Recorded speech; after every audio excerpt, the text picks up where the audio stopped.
Good evening, everybody. Welcome to the Hammond Civic Center. Thank you for coming out for tonight's forum. I appreciate it very much. The title of tonight's forum, How Do We Build Trust Between Police and the Community? Very general topic. We have a lot of people here, a lot of elected officials. I'm going to get into introduction of the elected officials, but before I start, yesterday was election day, and we had three panelists here that were re-elected yesterday, so I wanted to congratulate Lake County Sheriff John Bunchich, Lake County Prosecutor Bernard Carter, and State Representative Linda Lawson, and congratulate them on getting re-elected. In fact, if I'm correct, Sheriff Bunchich, you're the first Lake County Sheriff in the history of our county that served 4 terms. Is that true? Congratulations, Sheriff Bunchich. I got a short introduction for each person that we're going to introduce. We're going to start with Prosecutor Carter, if that's all right, Prosecutor. I figured we could start off, I'll read their bio, and then I'm going to have the gentleman, no, I'm not going to say the gentleman, the person that I introduce, add a little bit, 20 or 30 seconds, just to start off. So let's, Mr. Carter, do you mind if I start off with you? No, that's fine. Great, okay. First off, I'd like to introduce Lake County Prosecutor Bernard Carter. In 1978, Mr. Carter received a Bachelor of Science degree in Criminal Justice from Kentucky State University. In 1984, he earned his Juris Doctorate from Valparaiso University School of Law and began work as a deputy prosecutor the same year. He served as deputy prosecutor until 1990 when he successfully ran for judge of the Lake Superior Court, County Division III. He remained as judge in that courtroom until 1993 when he was appointed prosecuting attorney of the 31st Judicial Circuit by Governor Evan Bayh. In 1994, he was elected as prosecuting attorney and has served in that position ever since. Mr. Carter is the first elected African-American judge in the history of Lake County, the first elected African-American prosecutor in the history of both Lake County and in the state of Indiana, and the first elected African-American president of the Indiana Prosecuting Attorneys Council for 2 terms. Let's give a warm welcome to Prosecutor Bernard Carter.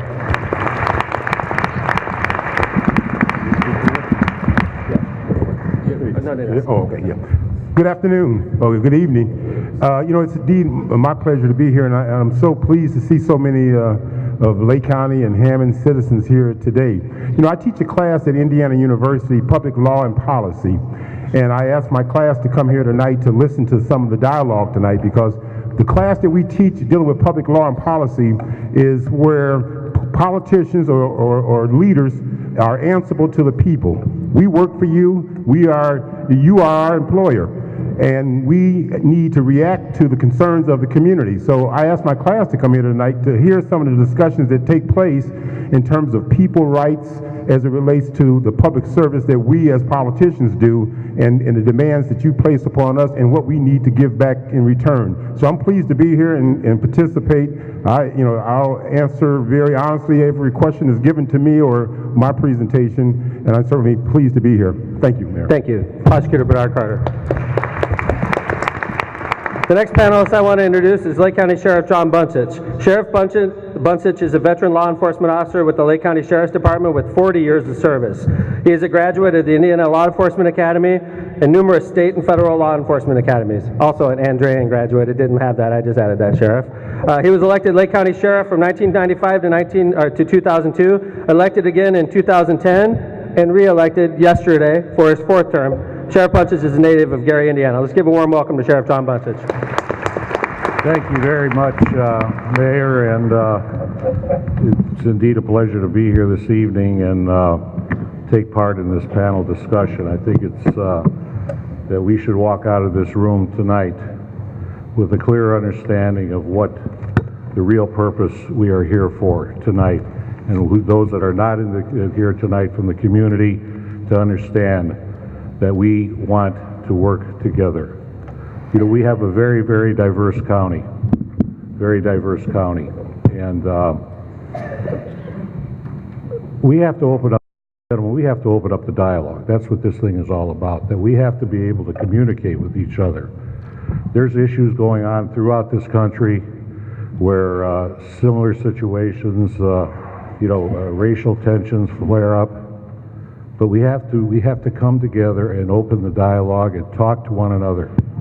I'll be talking throughout this, hopefully this forum, talking about racial profiling, about sensitivity. And I'll make it clear right now that my department, my agency, my officers have to undergo that type of training and refresher courses every 2 years. It's mandatory. So I hope, you got a very good panel here tonight. Again, a diverse panel. So let's talk about what we're supposed to be doing in our community, in our county, and in this country. Thank you. Thank you, Sheriff Punsich. Since we're heading down that way, I'd like next to introduce Mr. Ron Mullins. Ronald Mullins is the chairman of the Hammond Human Relations Commission. He's been a member of the Hammond Human Relations Commission since 2004. Currently, he's the chairperson of the commission, a position he has held since 2007. The Human Relations Commission was established by city ordinance in the mid-1980s to hear complaints of discrimination in education, employment, housing, and business opportunities. Mr. Mullins received an Associate of Arts degree from Triton College in River Grove, Illinois in 1971, Bachelor of Arts degree from University of Illinois Chicago in 1973, and a Master of Art degree from the University of Illinois Chicago in 1977. Besides the Human Relations Commission, Mr. Mullins has done volunteer work that includes a past commissioner of the City of Hammond Police Advisory Commission, past president of the Hamlin Heights Community Alliance Corporation, and a past advisory committee member of the School City Hammond Area Career Center. Let's give a warm welcome to Mr. Ronald Mullins. I'm very happy tonight to be part of this panel. Hopefully we can exchange ideas and not only discuss the problems, but come up with some solutions. Thank you. Thanks, Ron. Next, I'd like to introduce a retired Hammond police officer, Paul Walker. Paul Walker is a lifetime resident of the City of Hammond, a retired City of Hammond police lieutenant. He served with the department for 33 years and 4 months.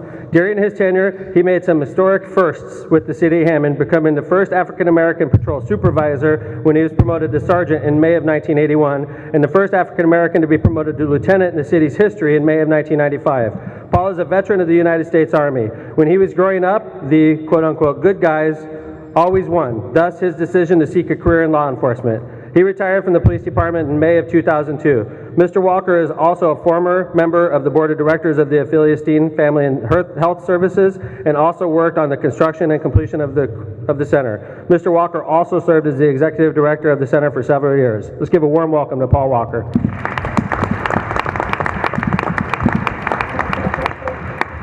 Thank you, Mayor McDermott. I want to thank you also for inviting me to be a part of this panel. I guess basically I've been practicing and getting ready for this for about 50 years now. So I'm glad to be here. Let's get it going. Thank you very much, Paul. Next, I'd like to introduce Captain Ezekiel Hinojosa, Zeke Hinojosa, Hammond Police Department. Zeke was hired on November 1978 and is a graduate of the Indiana Law Enforcement Academy. He has attained the ranks of first-class patrolman, second-class patrolman, corporal, sergeant, lieutenant, and assistant chief. Zeke has served the department as a patrol officer for over 10 years, 2 of which he spent as an evidence technician. However, the majority of his career, 26 years, has been dedicated to that as a detective. He has worked all sections of CID, which includes auto detail, sex crimes, burglaries, violent crimes, arson, and homicides. He is currently the captain of the Criminal Investigation Division and has held this position for the past 5 years. Zeke has been a Hammond resident for the past 16 years. Let's give a warm welcome to Captain Ezekiel Hinojosa. Thank you, Mayor, for inviting me to be on the panel. First of all, I'd like to applaud each and every one of you for being here tonight. You are not only a representation of yourself, but you're also a representation of your neighbors, your friends, people that couldn't be here and join us tonight. I appreciate you coming here tonight and showing your concern in your community, your city, wanting to maintain a safe community for everyone. Thank you for being here. Thank you, Captain Ezekiel Hinojosa. Next, I'd like to introduce Reverend Homer Cobb. Reverend Cobb is a member of the Hammond NAACP. I've known Reverend Cobb for quite a while now. Unfortunately, we didn't get a bio in time to read on his behalf. I'd like to introduce and thank very much on behalf of the City of Hammond, Reverend Homer Cobb of the NAACP. So, Mr. Cobb, maybe you could go into a little bit more about introducing yourself and other than that. But thank you, Reverend Homer Cobb. My name is Reverend Homer Cobb. A little bit more than ordinary, a little bit more than average. But I thank God for being here today. I thank God for all of you that are here. And it shows a representation of one and what one people can do. And I hope that when we come out of this, more knowledgeable. I've been a resident of Hammond for 47 years. I've also been, next week, be married 47 years. You know, my children have gone to the Hammond public school system. I've worked at Inland Steel for 37 and a half years, and I retired from there. I've been retired now about 12 years. I've been a president of the Hammond branch of the NAACP. I'm going into my next term very soon. I've been there 4 years, and it's been time for this to come about, and it's just now happening. And I'm glad that it is happening now, and that everyone, you know, has a opportunity to be a part of it. We are all part of Hammond and citizens of Hammond. I hope that when you get an opportunity to leave here today that you realize that an injustice for one is an injustice for all. And we stand by that from the NAACP. Thank you. Thank you, Reverend Cobb. I already made a mistake in my introductions. I forgot to mention another gentleman that was re-elected yesterday. Frank Mervan, trustee Frank Mervan, and his father, Senator Mervan, were also re-elected yesterday. Congratulations to him. Next, I'd like to introduce Hammond's Chief of Police, John Doty. John Doty was hired by the Hammond Police Department on December 31st, 1983, and is a graduate of the Indiana Law Enforcement Academy. During his tenure, he has served as patrol officer, field training officer, narcotics officer, evidence technician, and canine handler. He was assigned to the DEA task force and was on the HPD SWAT team for 22 years and completed his assignment as a SWAT commander for the last 2 years. John attained the ranks of first-class patrolman, second-class patrolman, corporal, sergeant, and was promoted to the rank of captain in February 2004, and for 8 years fulfilled his duty as assistant chief. He was promoted to the rank of chief on April of 2014. John is a veteran of the United States Army and a lifetime resident of the city of Hammond. Let's give a big warm welcome to the Chief of Police, John Doty. Thank you, Mayor. Just happy to be here to do my part in building better communications with the citizens of Hammond and provide transparency between them and our department. Thank you. Thank you very much, Chief. Next, I'd like to introduce State Representative Linda Lawson. Representative Lawson is a Democratic member of the Indiana House of Representatives, representing the 1st District since 1998. She was chosen by the Indiana House Democrats as their minority leader in a caucus in July of 2012. She's the second in charge of the House Democratic Caucus. She became the first woman to head a caucus in the Indiana House of Representatives. Lawson is a 24-year veteran of the Hammond Police Department. She became the first female captain to serve the department after working as a patrol officer and a member of the Sex Crimes and Domestic Violence Division. Let's give a warm welcome to Representative Linda Lawson.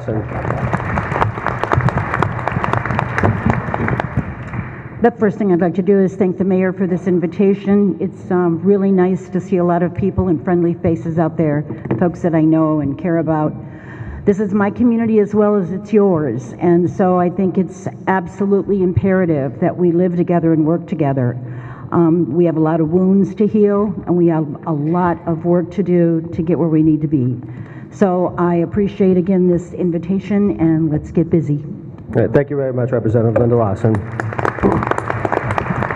Next, it's my pleasure to introduce the North Township trustee, Frank Mervan. After graduating from Morton High School in 1987, Frank went on to earn a bachelor's degree in journalism from Ball State University. Before being elected trustee, he worked as a pharmaceutical sales representative and a licensed mortgage broker. He also served on the North Township Board for 3 years. Mr. Mervan is a past president of the Lake County Young Democrats, past treasurer of the Highland Democratic Club, and a member of the Hessville Democratic Club, Knights of Columbus, and FDR Club. He is especially proud to be the son of Senator Frank and Jean Mervan, and a husband and wife of Jane, and father to Genevieve and Scarlett. He currently resides in the Highland. Let's give Frank Mervan, trustee Frank Mervan, a big warm welcome. Good evening. The first thing I'm going to do is shorten up my bio. Then the second thing that I want to do is explain to you that I'm the North Township trustee that distributes poor relief. And I represent one of the most diverse townships within our state. I represent East Chicago, Whiting, Hammond, Highland, and Munster. And there are a lot of demographics that are involved in that township. And I look forward today to be able to turn whatever incident we had into an opportunity. The most important thing that could be said today is what we do next. And I hope we have an honest, upfront conversation about the issues and race relations and law protection and law enforcement, and we're able to come to solutions so that our community can be as strong as we all know and want it to be. And I look forward to that. Thank you. Thanks, Frank. I didn't get a complete bio on Councilman Higgs either, but I do know a lot about Councilman Higgs. I know that Councilman Higgs is a lifetime resident of the city of Hammond. He's a 3-term councilman, represents Hammond's 3rd district. He's a longtime precinct committeeman. In fact, pretty much for most of his adult life, he's been part of not just the Hammond Democratic Party, but the Lake County Democratic Party. Let's give a warm welcome to Hammond's 3rd district councilman, Anthony Higgs.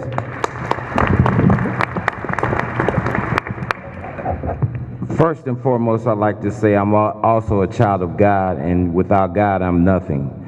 Certainly, I appreciate all your efforts in being in attendance this evening. I was elected by the people, for the people, to serve the people.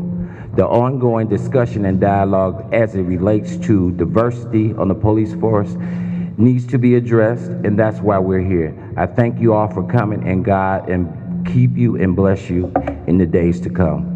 God bless you. Thank you, Councilman Higgs. Next, I'd like to introduce Sergeant Ebby Gonzalez, Hammond Police Department, Hammond Police Special Deployment Unit. Sergeant Gonzalez was hired by the Hammond Police Department on July of 2002 and graduated for the Northwest Indiana Law Enforcement Academy later that year. He attained the rank of 1st class patrolman, 2nd class patrolman, corporal, and was promoted to sergeant in 2014. During his time with the Hammond Police Department, he has served in the patrol division as a patrol officer, field training officer, canine handler, and was assigned to the FBI task force. Ebby is currently a detective with the Special Deployment Division, commander of the Crisis Negotiations Team, and a negotiator for the past 8 years. Sergeant Gonzalez is also a veteran of the United States Navy. Let's give a warm welcome for Sergeant Eusebio Gonzalez.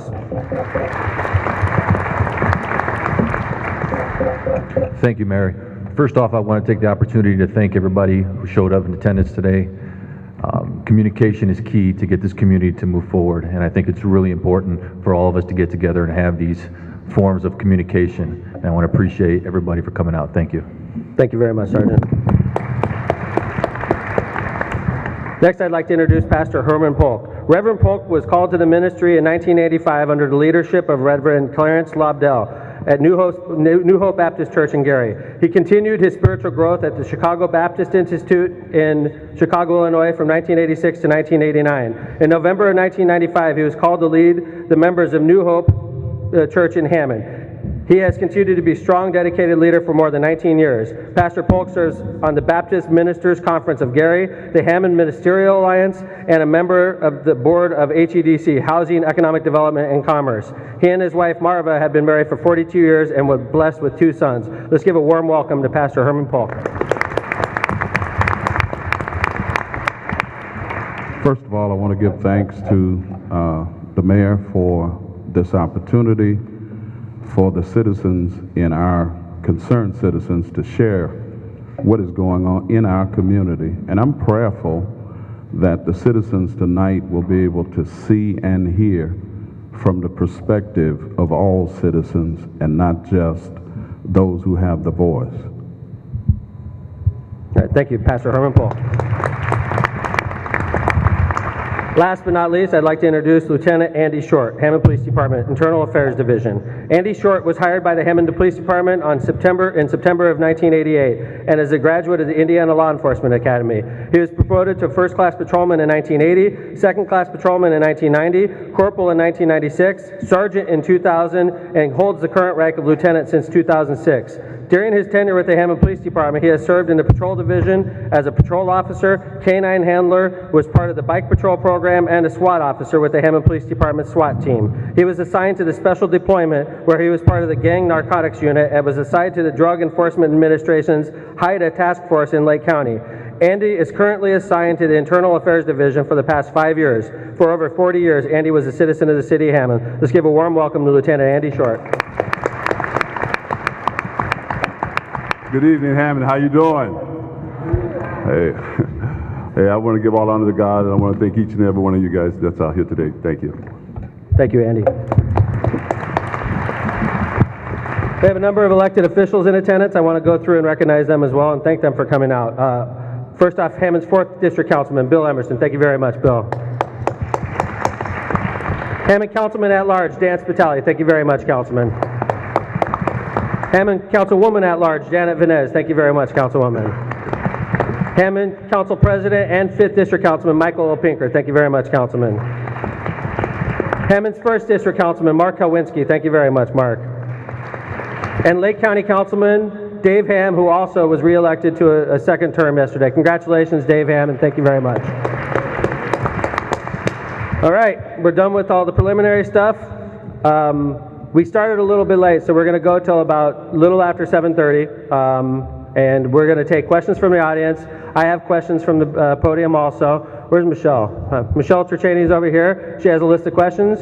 You want to go ahead and just start off reading off the questions, and then we could sort of just fire them to the panel and just see where we go, okay? Okay, the proper way to do this, we're running this sort of like Mayor's Night Out, except for Mayor's Night Out never had over 200 people like we have right now. So if you have never been to a Mayor's Night Out, it's something we do every month. We have a table over here. Can you please want to fill us, Anisha? Raise your hand. The table over there contains blank forms if you want to fill out a question. We're going to go about 2 hours today, so let's get this thing rolling. We're going to try not to bog down on one topic for too long because we want to move through and get through as many of your questions as possible. If things slow down, I do have questions up here as well. So let's go ahead and start with audience questions. Michelle, Special Events Coordinator. Thank you very much, Michelle. Thank you. Okay, our first question is, does the Lake County Sheriff's Office publish statistics on racial bias and arrest and/or conviction rates? And if so, where has it been published and or verified? Okay, first question for the sheriff, it sounds like. Sheriff Bunchett, did you get that? We do maintain records. We file them in accordance with federal law, and they are available. They usually run anywhere from a year to 2 years behind, but we do maintain those type of records on file, and they are available. Okay. All right, let's go through. Okay, our next one was, what is the estimated expenditure of resources, monetary and otherwise, for the investigation, arrest, and prosecution for nonviolent drug offenses? And is it worth it in lieu of more serious offenses and the long-term cost of incarceration? Okay, could you read that again? I'm going to pass this off to the Chief of Police. I imagine he's going to want maybe the sheriff, prosecutor, maybe any of the former law enforcement may want to. Why don't you grab the microphone there? Could you read that again, Michelle? Okay, the first part is, what is the estimated expenditure of resources, monetary and otherwise, for the investigation, arrest, and prosecution for a nonviolent drug offense? That's a very difficult question to answer. Every arrest is different, every prosecution is different, everyone's more lengthy, some are short, some are quick, some plea, some don't. There's probably no way without giving a specific case that I could answer that question.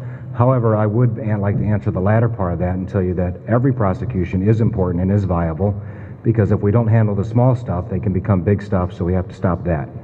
So the answer to that question is yes, we must proceed regardless of the cost. Sheriff John, do you have anything you might want to add to that? Or I'm not trying to put anybody on the spot. I'm just trying to keep... I think I'll answer it first, and I think Bernie would be able to answer it even more. You know, jail overcrowding is always a problem for us, and the state legislature just passed the new guidelines went into effect July 1st for different types of offenses, but I don't think it went far enough. No offense to Representative Lawson, but I think we should have more lenient sentencing for some of these some of the minor drug charges. I mean, you're talking about packing a jail with individuals that for minor offenses of narcotics, they don't have the money to bond out.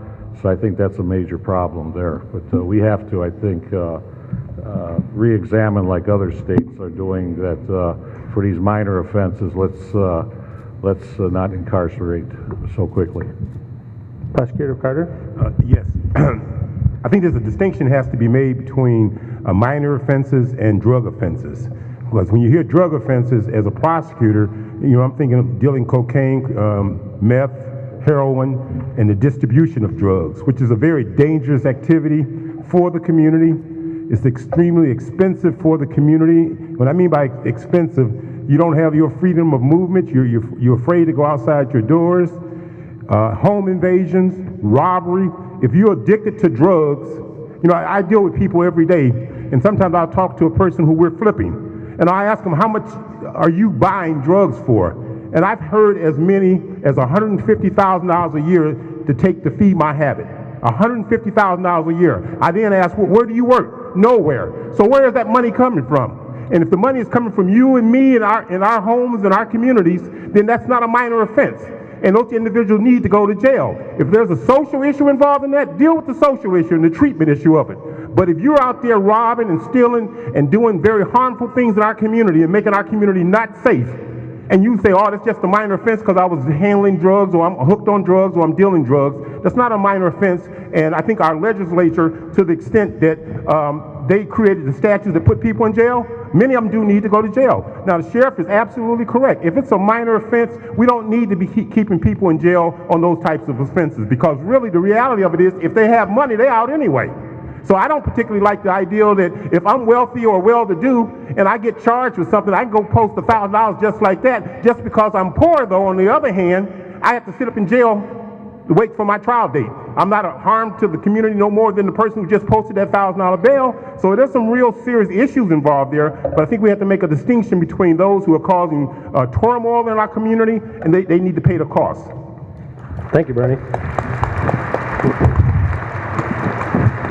Representative Lawson, as a state rep, I know jail overcrowding is a huge issue, and I know that the sentencing is a huge issue, and changing criminal sentences is a huge issue. I mean, do you have anything you want to add in on this? And I'd just like to add that over the last 6 years, the last time our criminal code was revised was in 1976. That means that the crimes that people committed in 76, sometimes they were worse, sometimes they were less, but a lot of those drug charges and those drug convictions that happened in 76 are not really what we're looking at today. I think you all remember when they talked about three strikes you're out, putting people in jail for 30 years on top of a conviction that might have just been a minimal charge, but they ended up being in jail for like 30 or 40 years for 3 different drug offenses. We're not talking about violent crime. We're not talking about, violent crime is in the commission of a burglary or an armed robbery. But what we are talking about, what the General Assembly has done, is those lesser crimes of a Class C or a D felony. Those folks, we are hoping that will go into community corrections, that they will be there and be treated. They will go through drug rehab. They will be prepared for looking for jobs. They will be prepared for looking for housing, because if folks don't find housing and if they don't find jobs when they're in jail, they go right back to the community and they get involved in the same thing again. So what we're trying to do as a General Assembly, because of overpopulation and the huge cost involved, is trying to get those offenders that commit small crimes, C or a D felony, into community and corrections, because they're going to be a burden on society if we don't. Thank you, Linda. One of the issues that came up recently concerned the Hammond Police Department enforcing seatbelt violations. And I hear a lot of people say, well, what are you pulling people over for seatbelt violations for? Or why do you pull people over for jaywalking? Or why do you pull people over if they have a light on their car? I think this sort of falls into this category, and I wanted to ask Sergeant Gonzalez, because I know he has a lot more experience than I do in this regard. Sergeant, do you agree with that philosophy that the Hammond Police Department shouldn't be out there doing seatbelt violations and speeding violations? Or have you found in your career that sometimes you pull somebody over for a taillight being out and it actually leads to something bigger than a taillight being out? Do you agree with that philosophy, or in your experience? Well, Mayor, I do agree that by officers out there producing traffic stops for a headlight, taillight, the minor offenses, seatbelts, in my experience, they do sometimes lead to something bigger.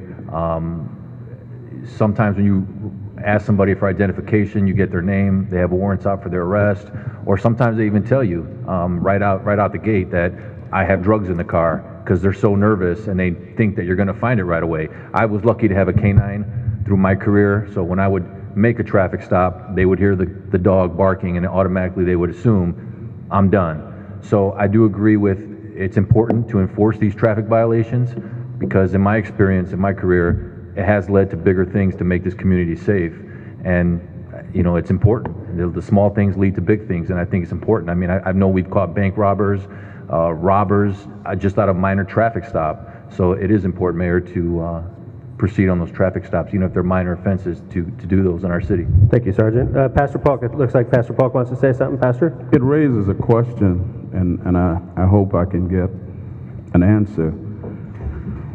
During the times when seatbelt laws were instituted and other minor traffic violations, it was my impression that it was for public safety. And from what I'm hearing, it's just a lead into. If I'm understanding that, incorrectly, then, I'd ask that someone explain it to me, because seatbelt violations to me is to keep those from who are in the car being harmed and possibly losing control of a car when they're driving without the seatbelt. But if it's just a lead into to stop the car to see if anything else is wrong in the car, I don't, that's the portion I'm not understanding. Okay. Chief Doty? The federal grant is still set up to basically protect human life. We don't want people dying in crashes. We want you to wear your seatbelts. The federal government wants you to wear your seatbelts, so they fund the cities and the departments with funding to send officers out on the streets to make sure you are. That is the intended purpose of it. Every traffic stop is not a lead into something else automatically. If you're a narcotics officer and you're targeting a house that there's drug trafficking from, and that car leaves that house, and you believe that that's a suspect vehicle, and you happen to see that they're not wearing a seatbelt, or they have a headlight out, or the tail light over their license plate is gone, then that is a lead-in. But it's recognized before you even go after the car. You still have to have a lawful reason to stop that car, but your intention in your mind is that it is a lead-in under those circumstances. Now, a general officer on patrol who's just doing these grants, he's not thinking that. He's thinking he's just going to stop that car and write that ticket, and the citizen's going to be on their way. However, that said, a lot of undiscovered crimes do come from these casual stops. That's how officers get hurt on these casual stops, because they're not expecting something to happen. In 2012, the FBI released statistics where 8 officers were fatally injured as a result of traffic pursuits, traffic stops, and 4,450 officers were assaulted as a result of those stops.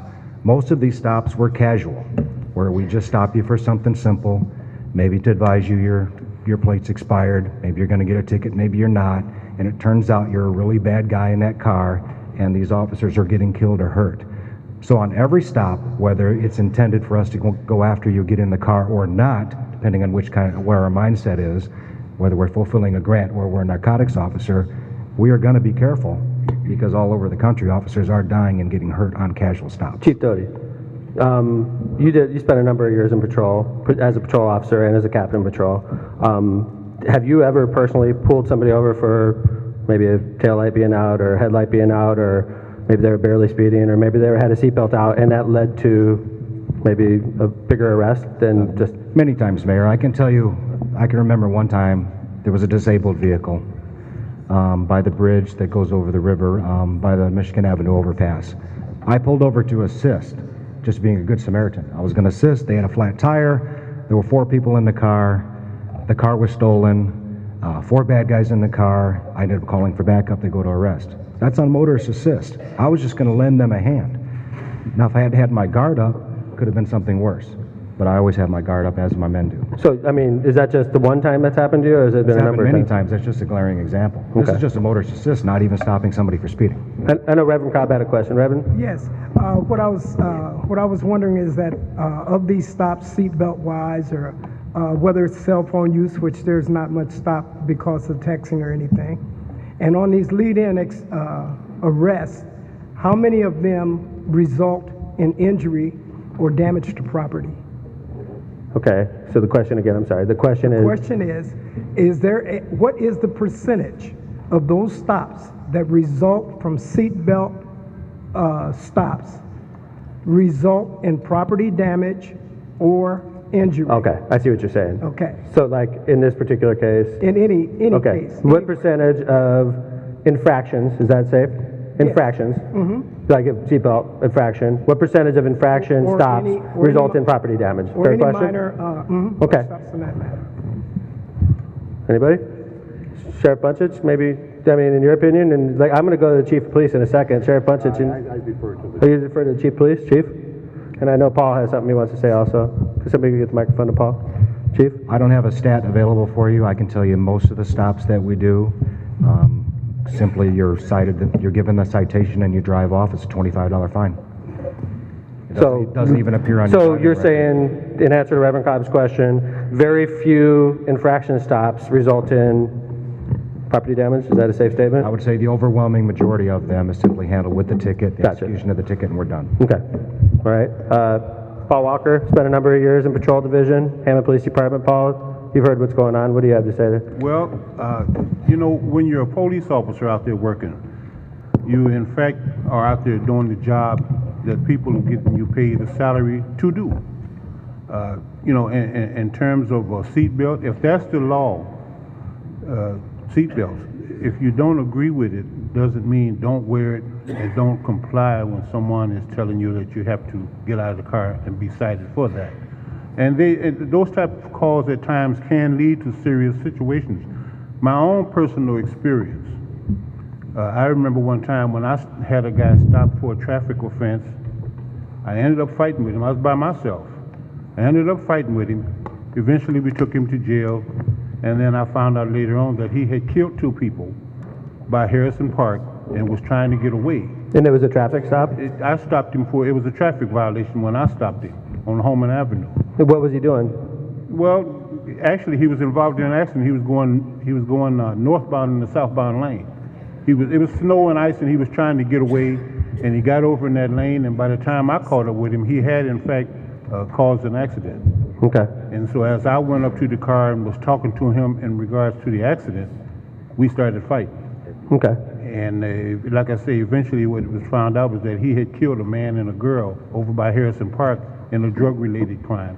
He knew what he had done when he was trying to get away. I thought it was just traffic. And you just don't know when you're stopping people.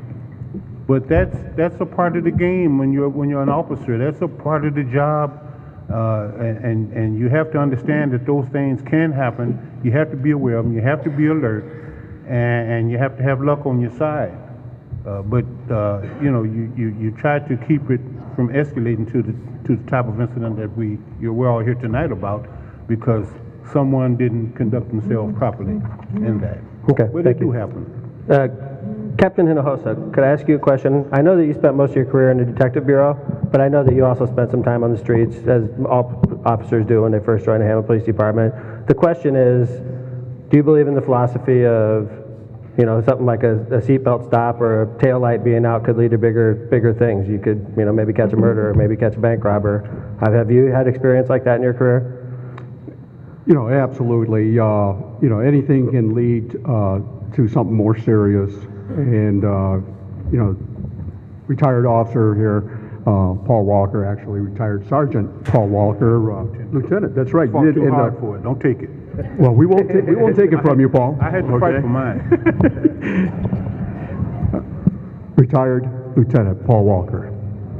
Okay, now that we got that straight, time has went by 12 years now, right? 12 years. Okay.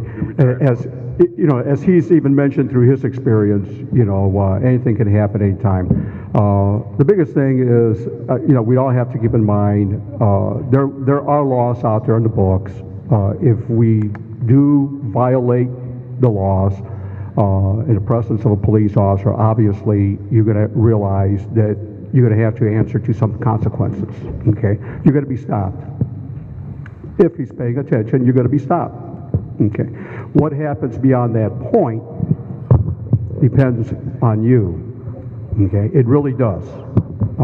I can give you an experience that I can relate to as to a lady that got away without even getting a citation. She was actually stopped on Summer Street.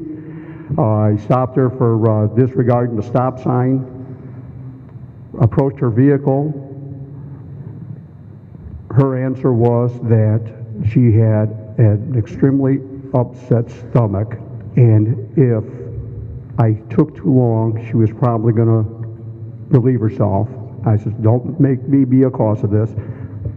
If I see you again, please stop twice. And we're not.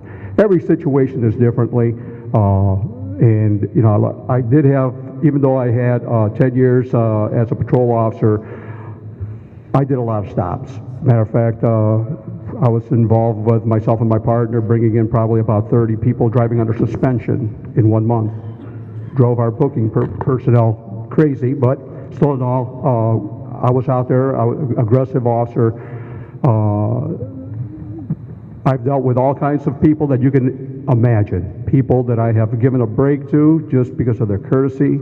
People that I've spoke to that have actually given remarks that we are experiencing a revolving door. You arrest me, you take me to jail, I bond out, I go out. You come back, you arrest me again, you take me to jail, I bond out.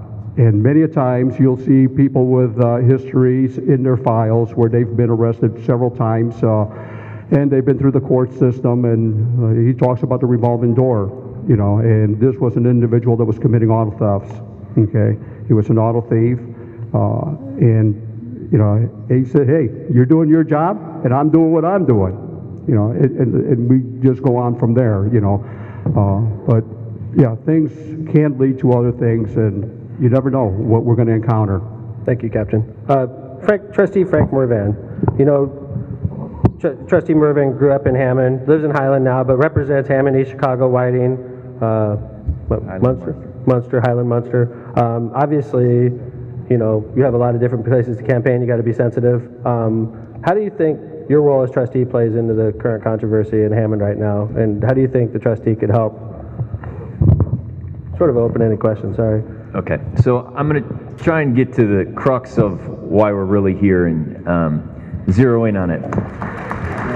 No, I don't mean that. I don't mean that. I just want to talk about what I do, and I want you to get a perspective of it, and then I'll expand my thoughts. So, as a North Township trustee, the first thing we do is we provide poor relief. So we have a very diverse group of people who come in, and if everyone remembers, traditionally the township helped the very poorest of the poor. And I'm going to tell a fact, but a lot of those demographics, the statistics were African American and Hispanics, because of economic development, were a lot of our clientele. But then lo and behold, what came about was our recession, one of the worst recessions that our country has seen. And then when that happened, people from Highland and people from Munster and individuals, and our Caucasian numbers went up. But what we face with on a daily basis in poor relief, and this is a fact, is there are guidelines that have to be followed. And we are not a perfect system. And if someone falls out of that guidelines and we have to deny them, very often the complaint will come escalated to me that someone didn't get their assistance because of what color they are, or in some instances, what color they are not. And so what the approach that I've taken and why I'm involved and why I wanted to be here is because when you're the trustee, you have the discretion to be able to help people. And we try and do that universally. My staff knows that. And sometimes, you know, I'm telling you we're not perfect. I'm telling you that in some instances, I'm sure that my case managers have had personality conflicts with people who have come in and they didn't treat them right. But all we can do on a daily basis is try to understand that that exists. And we have to do that. So the real message that I wanted to say today is that Hammond in general, and I'm going to try and bump things forward, Hammond is a very diverse community, and it's a changing community, and we're trying to make sure, the mayor, I think, makes proper steps in making sure that we have an economical, viable, competitive community. But most importantly, for the most part, we're a community and a diversified community that gets along. And so now what we have to do is, I'm under the understanding, and always have been, that people want equal protection, equal opportunity, and they want to live in a community where their neighbors work and thrive. And so what this incident, and I just mean the circumstances on why we're here, no one can take that away. No one wanted it to escalate where it is. But what we have to do is to be able to realize that our diversified community has to be able to have adult conversations about race. I am not an African American. I've never sat in my office and had someone tell them, you don't get aid because you're $5 off. But all I can do is make sure that my case managers know that if we're in a certain range, because your income is at $100, go to a non-for-profit. Try and figure out a way how to assist people. But I can not empathize, but I can realize that in equal opportunity and equal protection and what we all want as far as a community, we have to be able to identify that. And we have to be able to say to each other, well, what do we do going forward? So the biggest issue I think that we have here in Hammond is that our demographics have changed kind of quickly too. And now the rest of the power structure, the rest of the community has to change. And across the country, when I looked it up online, across the country of the United States, Hammond's not alone. There are cities in Cleveland, there are cities in Ohio, where the manufacturing base fell out, the community's changed, and what has happened is that it has to catch up demographically to the power base, to the police departments. It doesn't happen overnight, to the fire departments. It changes day by day when we start understanding each other. And you always want to have the best of the best protecting you, first and foremost.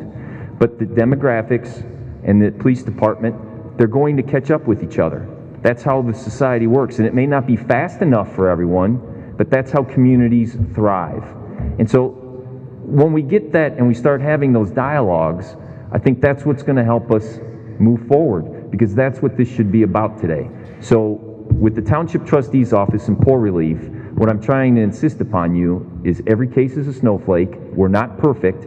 My case managers aren't perfect, but we try and handle it to the best that we can, and I think that's what the city's doing. And I think that's why we're here. We're trying to be able to voice our opinions and have the leaders or leadership at this table tell you we're doing the best that we can and we need to do better. Thank you. Thank you, Frank. Okay, I got a couple. Councilman Higgs hasn't spoken yet. I'm trying to keep it, I'm keeping track of how many times everybody speaks. I'm trying to keep it as even as possible. Let's go to Councilman Higgs. He has not spoken yet. And I'll come to Linda next.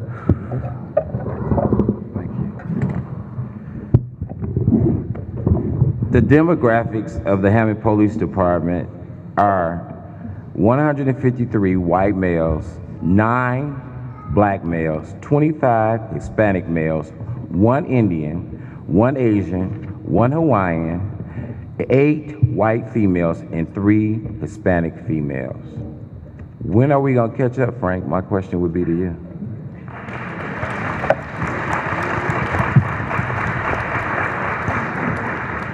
Okay, thank you very much, Councilman Higgs.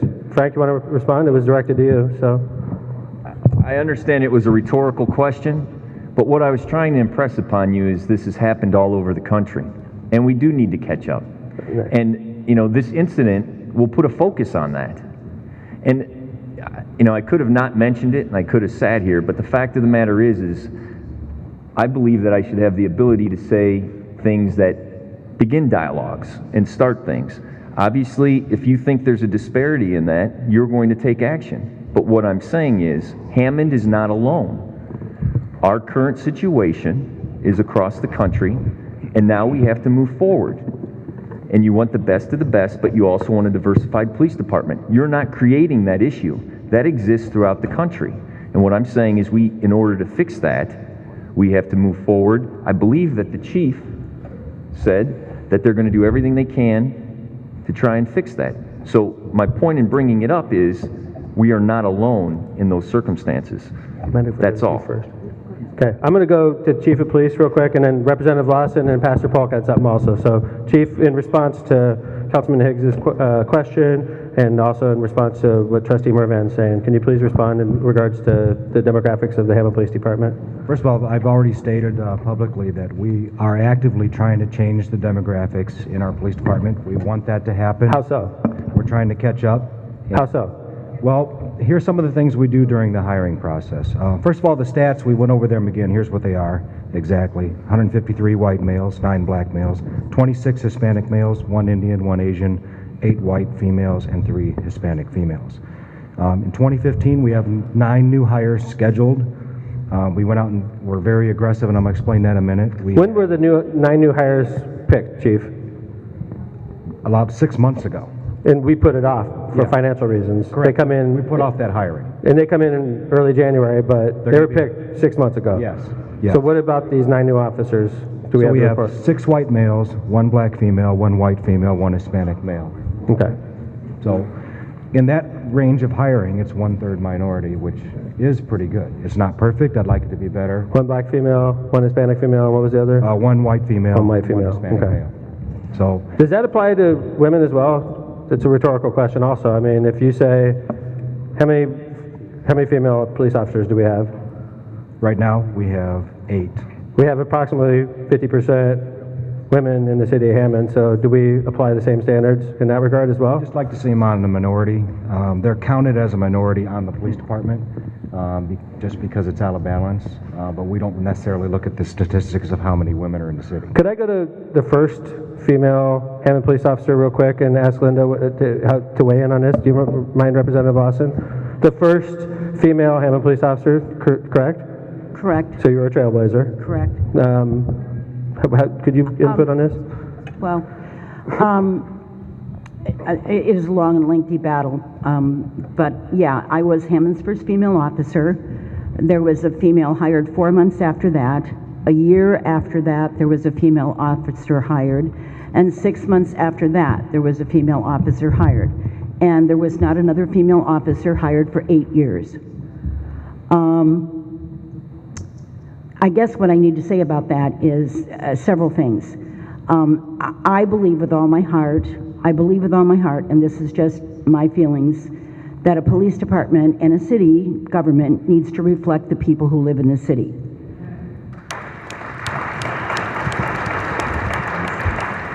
I will finish that by saying, when I was the lieutenant in personnel and training is when we changed the way we hire officers. I was the lieutenant in personnel and training when we changed the way we hire officers. And what we did was went to an outside agency. No longer were the records being kept at the police department, and no longer were the testing done in personnel and training. It was done by an outside agency from Indianapolis. That's when things really did start to change, believe it or not. And the reason for that is because we had no longer any control over who applied and who passed the test, and that is an absolute. We also went to the same agencies. Now, I've been off the police department 14 years, but we also went to the same universities and colleges. We went to Ivy Tech, we went to other places. We begged people to apply for our jobs. Maybe one of the things that we should have done is started in high school, talking to young men and women about the career opportunity of going into law enforcement. But I will, and I have my own issues, but I will tell you that I believe with all my heart, only because I've done this, is that our department does the very best they can at recruiting. We need to find young men and women that can take this test, pass this test, and have a desire to be a police officer. And that's absolutely the truth. The test is not even, it's not at all even calculated here in Hammond. It's calculated in Indianapolis, Indiana. The results come here. We don't have anything to do with that. Years ago we did, and we should take responsibility for years ago, but now we don't. Every person in this room needs to help us find qualified candidates that come on this department. There are men and women who support that, regardless of their gender, regardless of their color or race or their religious ability. The people of Hammond support that, and so does this police department. I will also say that we can do better, but what has happened to our community, and I'm going to just continue before I give it back to the chief. What's happened to look, I graduated from Gavitt in 1966. My 66th birthday was the day before yesterday. I went to Gavitt, there was not one black person. Not a teacher, not an educator, not a principal, or not a student at Gavitt High School. My black community, your black community, was centralized right in the middle of Hammond. No one lived on Forest Avenue, no one lived on Chestnut, no one lived in any of the streets in Hessville. Our community is changing, and it should. It should reflect what's going on in this country. But bottom line is, Ferguson went through exactly the same thing that we've gone through in Hammond. That used to be a white community, now it is an African American community, and their police department has not caught up. It has not caught up, and we need to do everything in our power to make sure that our department has the same ability to move forward. Please help us find those candidates. There are tons of people in this room. We used to hire lots of our officers from Gary because that's where the officers had already been through the academy. I don't know if you're still doing that or not, but I don't mind rating other police departments. Oh, I know 2 of those. And I'm telling you, we've got to do whatever we can do to make sure that the people who are working on the street absolutely, positively reflect this community. We all live here. Thank you, Linda. I know we have a number of people waiting. Chief, do you want to back up? I know you had some stats about the last hiring, I believe, or did you want to say anything about that? I'm sorry. No, I was basically just going to say that what Linda's talking about is they had an ad hoc committee when she was here back in the 90s, and it was comprised of African American residents from Hammond, and that is how we got to the testing the way we do it today. The Public Safety Personnel Incorporated out of Indianapolis that makes sure the testing is fair and unbiased. The Hammond Police Department has since expanded that by offering 2 optional study sessions to all applicants to practice the test to help them score better. We also have applicants that must attend a mandatory study session the morning of the testing, and there is a pre-test hoping everybody will test better. These are just some of the colleges that we go to. We send officers to these colleges. Harold Washington College, Richard Daley College, Oliver Harvey College, Chicago State College, South Suburban College. Officers contacted following colleges to go and speak with their students, but the colleges did not respond. Kennedy King College, Malcolm X College, Harry S. Truman College, Prairie State College, and Governor State College. Governor State College did respond and would not let us speak. We mailed out 255 colleges throughout the United States, 101 of which were predominantly African American schools. We placed ads in the following publications: Hammond Newspaper, the Post Tribune, NCR Publication. We post flyers at various uniform shops, places possible police applicants might go. Hammond Police Department website, law enforcement websites across the nation. We mailed letters to 227 churches throughout Lake County. Officers attended church service throughout Lake County and made announcements. We are doing everything we can to get the message out that we are hiring.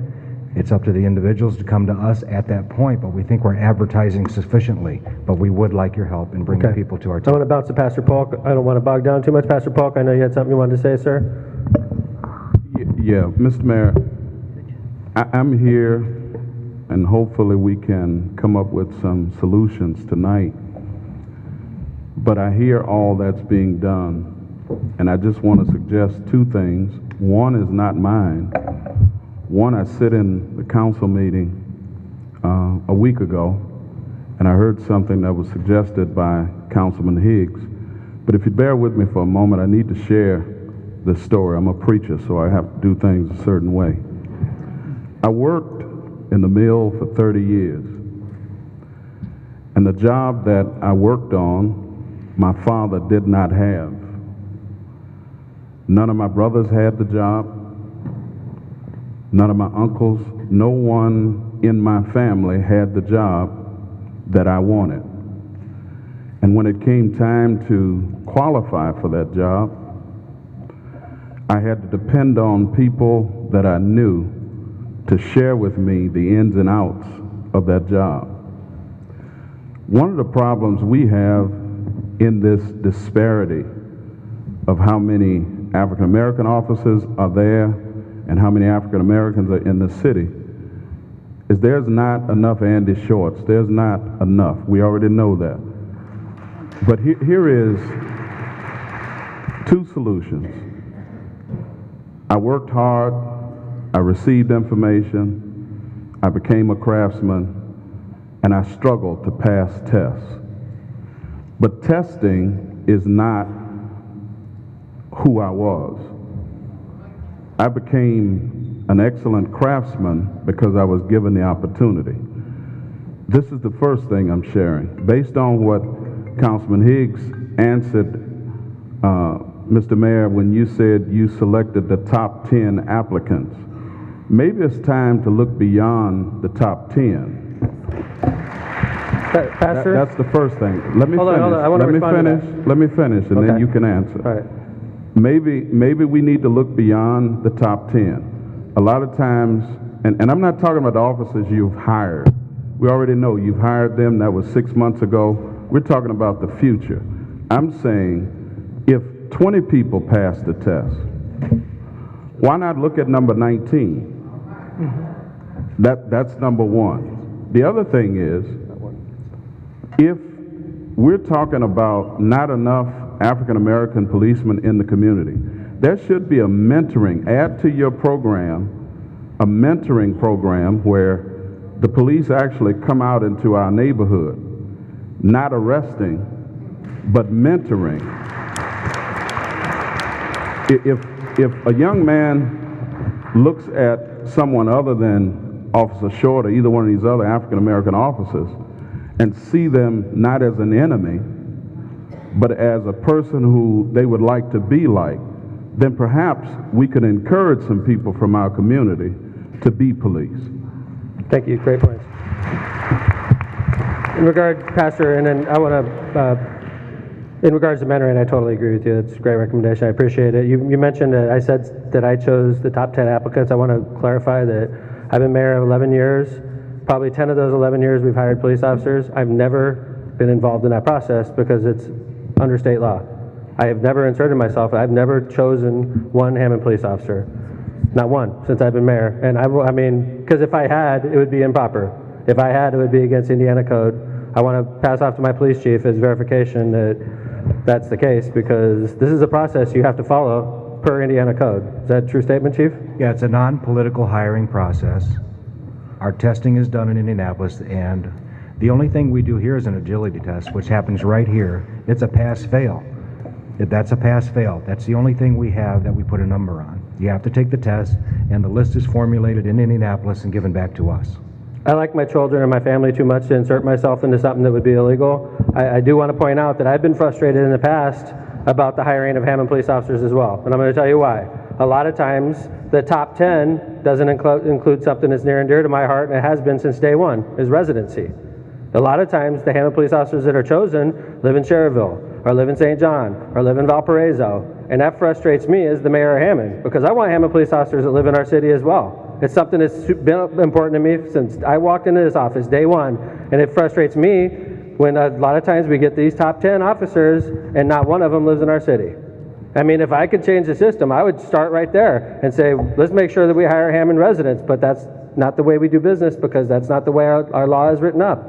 So I want to respond to that, that I have never inserted myself into the hiring process, because that would be illegal, and we follow the law. So, Councilman Higgs? Just to re-emphasize on where we're at today, years ago, we were dealing with this very same issue. Some of the people that were very vocal in trying to move the process forward are here tonight. One of them are Miss Ola Smith, Miss Rita Jackson, Miss Kalada King, and a number of other people within the community. This is before Mayor McDermott became mayor. Now, if you look at the statistics or the numbers when these incidents first occurred and look at now, how much leverage have we gained as it relates to diversity on the police force, or as a whole citywide? If someone can answer that question, I would, I've been elected official for 11 years. This is nothing new to me. I've watched different mayors.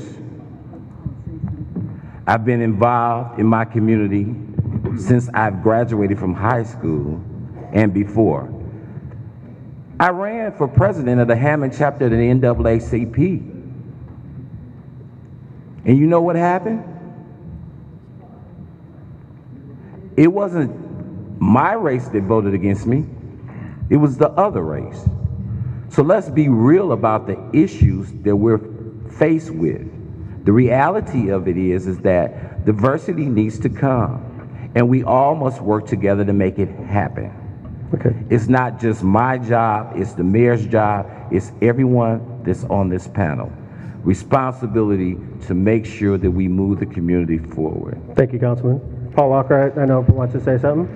The reality of it, because I've been out here for 50 years working with this too,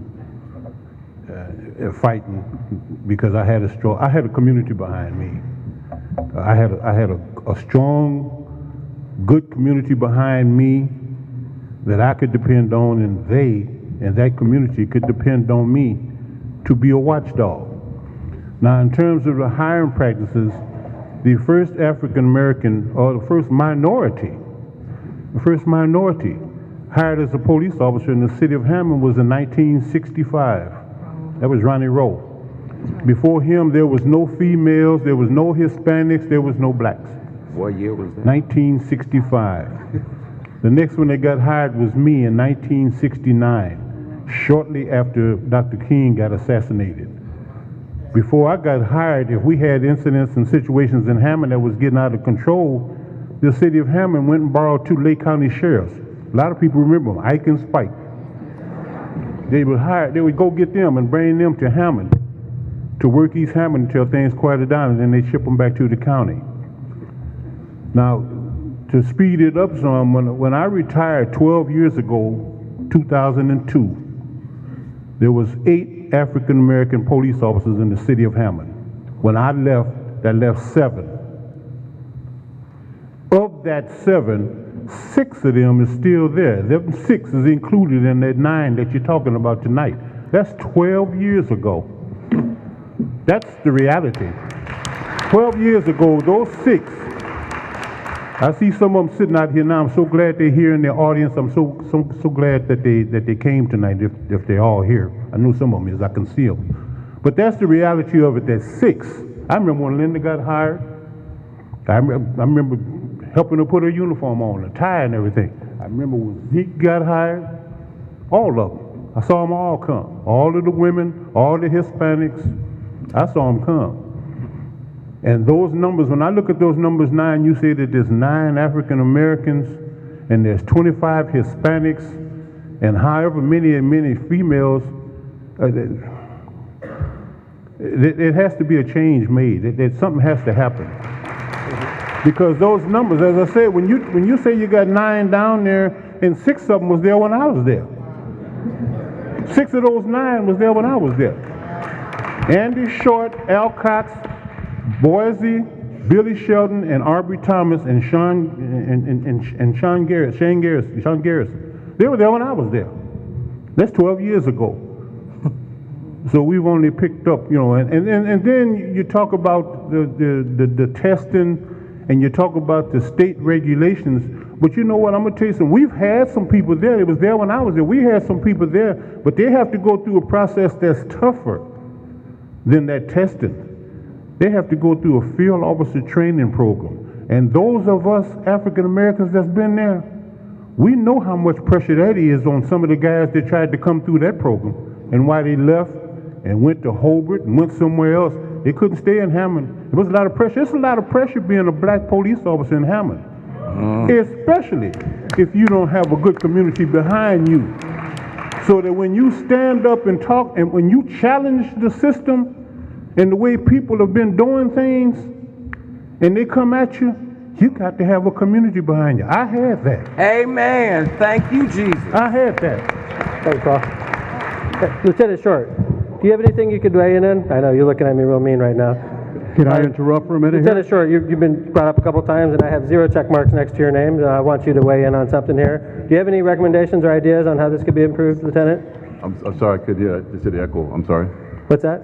I just heard your echo. No. Do you have any recommendations? Your name's been brought up a couple times. Do you have any recommendations on how we can improve the numbers of African-American officers? I think that's what the topic is right now. Do you think we're doing anything that can be improved upon in the Hammond Police Department? I believe we need more of the community to bring us the individuals that to come to the hiring process, because there's many times that what I've seen that a lot of people are just there, or African Americans are just there, but I would like to see more come who wants to be a police officer. When I came through, I wanted to be a policeman, and there was no way anyone could stop me. I took the test 3 times, failed 3 times. 3 times.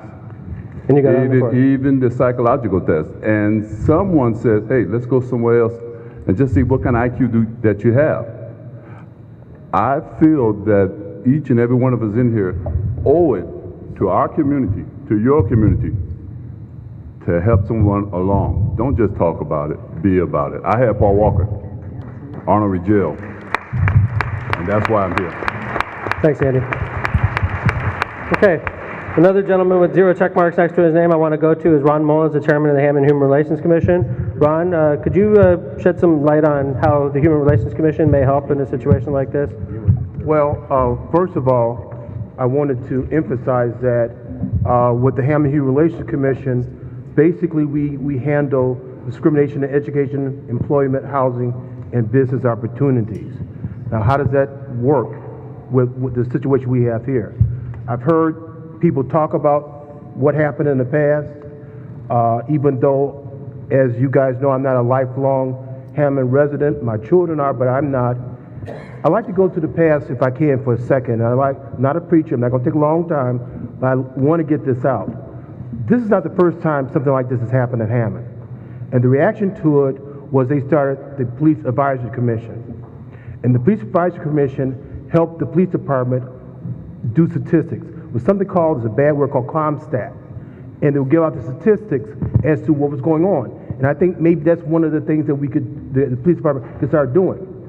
When the Hammond Police Advisory Commission was going on, we knew exactly how many applicants were there, how many black applicants were there, how many Hispanic applicants were there, and how many of other races were there.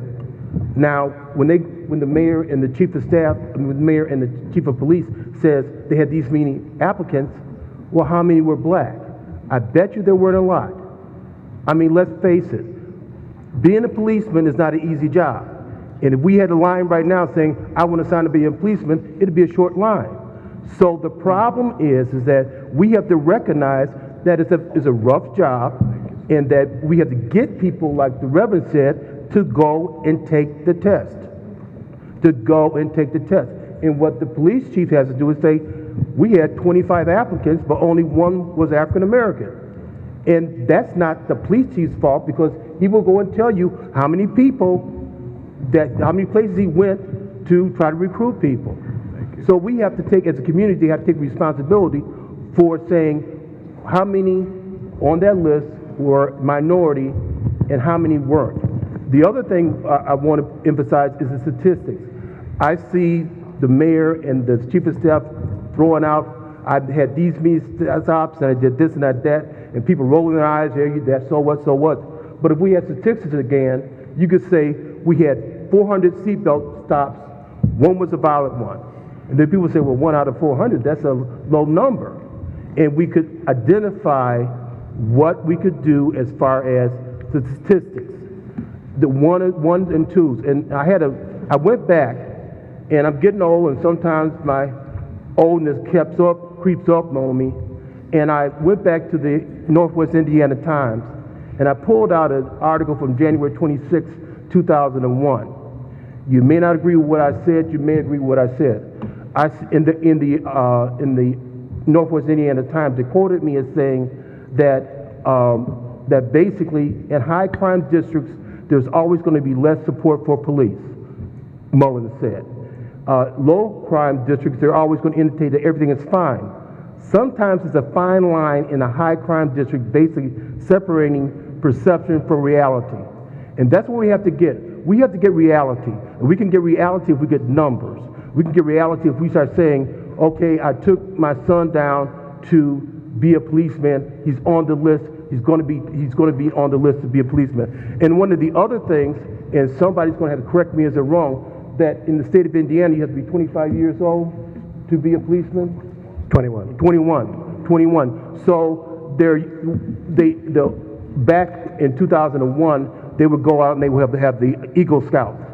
But they would be eager to be a policeman. They graduated when they were 18, and then they were lost in the system because they couldn't be a policeman until they got 21. So there's solutions out there. There's things we can do.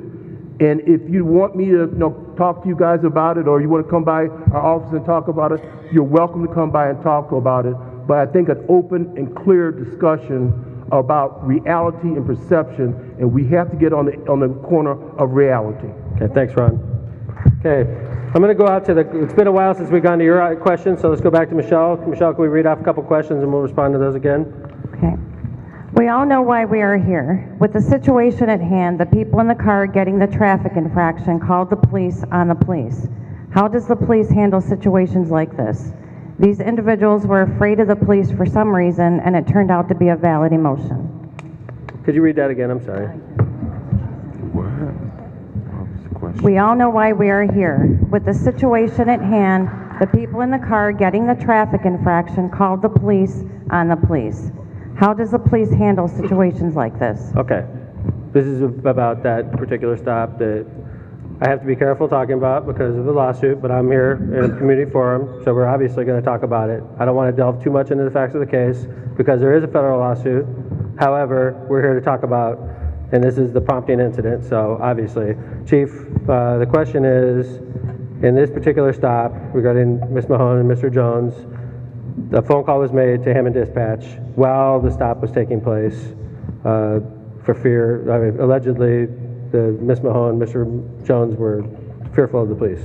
How do we handle situations like that? And Andy, I imagine you're going to be next in line on this one in your role as Internal Affairs. So, well, again, it's a delicate issue because if that's a perception they had, it appears that, from what we know, that that call was made while the passenger and the female driver of that car were all failing to get out of the car or unlock the car as ordered by the police.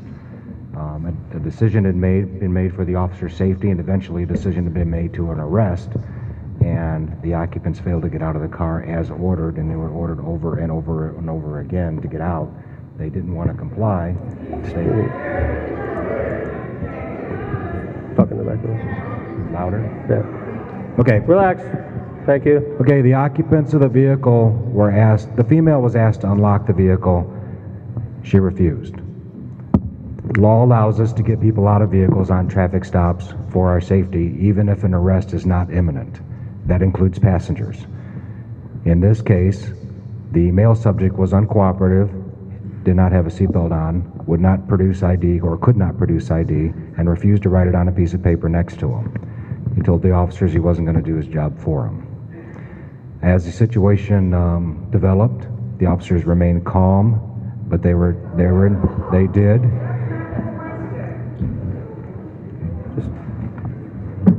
At some point, they were refusing the orders of the police officer to comply, and they decided to call dispatch on the officers. They were requesting on scene for a supervisor. There were 2 supervisors already on scene, 2 lieutenants. When they called dispatch, they said they just wanted to go, they wanted to leave. Well, they couldn't leave.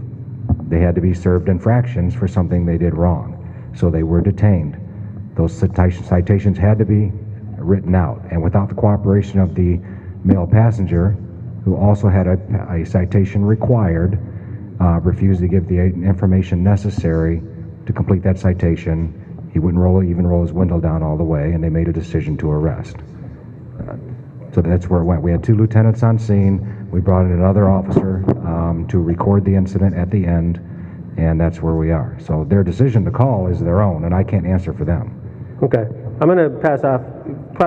Prosecutor Carter, I'll come to you next. Sheriff Bunchich, do you find yourself and your officers in situations like this where You're serving an infraction, or one of your officers is serving an infraction, and one of the occupants refuses to cooperate, for a period of time.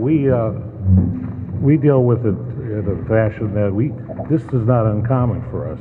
Sometimes, during a stop or something, that tempers will flare, tension will run high, and they, with cell phones now, everybody could call anybody in an instant right now. They call back to our radio or whatever, we'll send another supervisor out, we'll send another officer, because maybe that officer comes into it with a cooler head, feeling a different situation. So that's the way we handle it. Maybe I won't have a chance, we're running out of time, but I just want to cover a couple of items right here. We're here tonight and we've listened for the last hour and a half about basically hiring practices, minority hiring practices, and racial profiling. All right. First of all, as far as hiring practices go, I'm speaking from my point of view and what I've changed when I became sheriff in '95, because I saw, and I agree with my brethren here on the PD. When I came on this department, there was one black officer, Pat Gillis. He was only black. I take that back. Him and Ed Spikes, but one of them wasn't really a merit officer yet. And I said to myself, something's wrong here. That's got to change. Now, what I changed is my list, my hiring list. We compile it, we go out, we recruit, but I'm not picking 1, 2, 3, 4, 5, 6. I'm picking off that list a black, a Hispanic, a female, a white. And I'm going to tell you something, ladies and gentlemen, some of the best cops I got, all right? And one of them got shot at tonight on the west side of Gary. We're still looking for the guy. One of my gang intelligence officers. This guy was like 40-something on the list. But I'm going to tell you, this guy is one of the best cops we have. One other thing. Let me move on to racial profiling. Since 2001, they've been trying to pass the IRPA bill. That's the End Racial Profiling Act in this country. But Congress has refused since 2001 to pass that. And let me just point out, there's 4 basic points to this law. And I've called Congressman Wisklowski, I've called the senators, and I says, you know what? This racial profiling thing is going to blow up in our face someday. And it is escalating. Believe me, it's escalating. With a federal law like this, 4 major points: ban racial profiling on all levels of government, provide provisions for data collection and monitoring, include enhanced and funded training on racial profiling, and provide for sanctions and remedies for violation of the law. Why can't we pass a law like this? It's going to assist everybody. It's going to assist the citizenry. It's going to assist law enforcement as a whole. Call your congressman. Tell them, get off the rear end and start passing laws like this to benefit everybody. And just one other thing. We talked about the most dangerous things that an officer has, the type of responses. A traffic stop and domestic violence situations. So many cops are killed because of these 2 situations, because complacency sets in. So what we have to do is, as law enforcement, and I've always taken this approach, and I teach the young guys that come out of the department, hey, you make a stop, you treat them with respect. You talk to them right, all right? Because if you respect their rights, they're going to respect your rights as a cop. Plain and simple. Work together, work together. That's what we have to do. Sheriff, do you think that the Hammond police in this stop conducted themselves with disrespect? Mayor, I can't answer that. I wasn't there. I don't even know where this happened at, and I cannot answer that. I really can't say. There's legal ramifications and everything, and lawsuits and that sort of thing. But again, a common understanding of both parties, realize your rights, the rights of the law enforcement, what the law enforcement officer is trying to do. Okay. Thank you. Prosecutor Carter, in regards to the conversation you've heard, and it seems like we're starting to focus more on the stop of Mr. Jones and Ms. Mahone.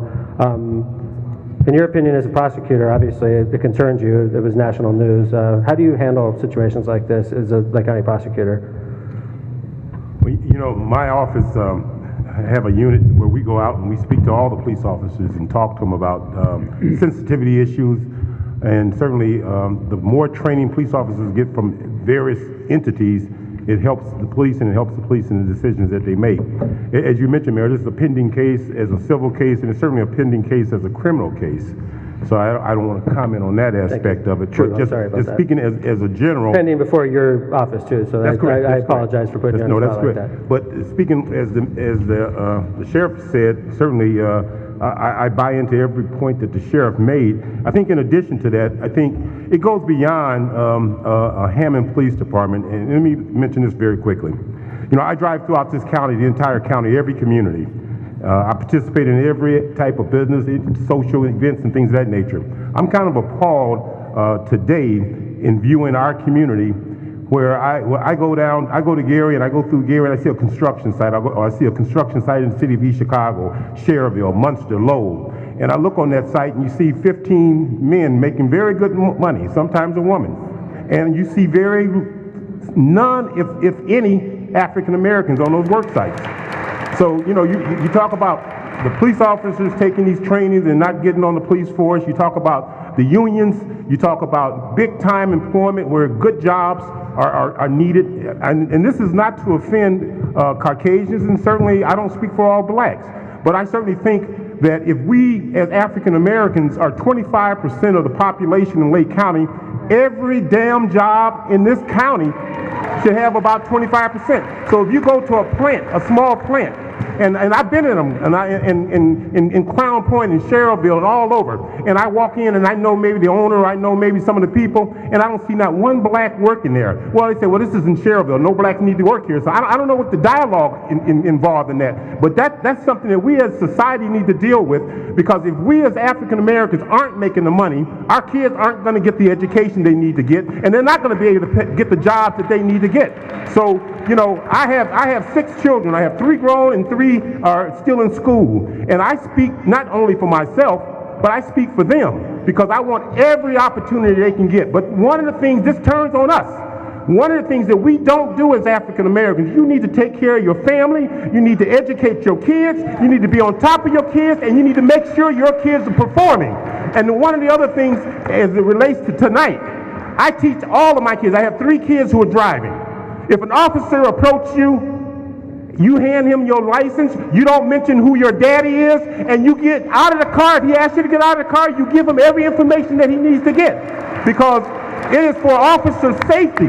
When an officer walks up to you in a traffic stop, he don't know or she don't know what you got in that car. So if they ask you to step out of the car, and the Supreme Court has addressed this issue, for the officer's safety, they have a right to ask you to get out of the car, and they have a right for every passenger in the car to identify themselves. And I tell my kids, you identify yourself. Don't play no games, or don't think you're a lawyer, don't think your dad is the prosecutor. No, absolutely not. I would be the first one to kick his butt if he didn't do that. I'm telling you the truth.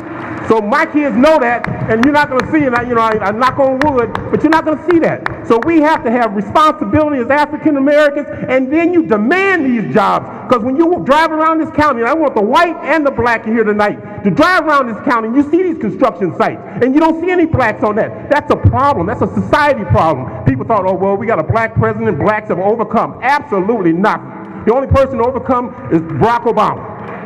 We have not overcome, not one of us. And until we demand within our own, we're not going to have anything. So I'm doing what I need to do with my 6 kids, and I'm training them to be successful. I have a son who's in the operating engineers. He didn't want to go to college. I said, well, you better learn a trade. I made sure he learned a trade.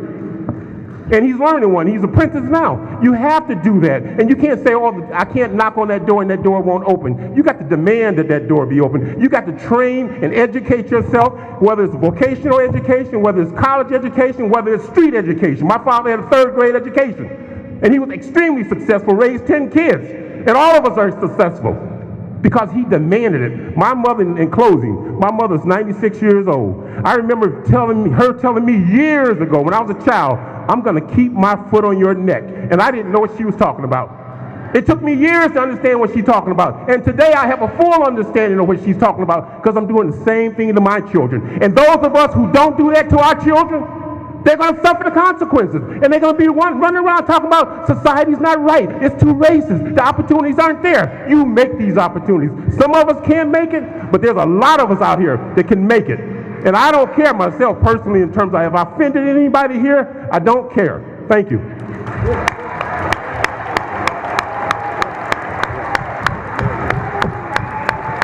I'd like to respond to that question. As far as I know, I'm not under a gag order in terms of that traffic stop. First, let me say this. First of all, and I have to totally agree with Bernie. If a police officer stops you and asks you to step out of the car, get out of the car. It's just that simple. Now, I was sitting here and I talked to Zeke. I had 33 years, Zeke had 36 years.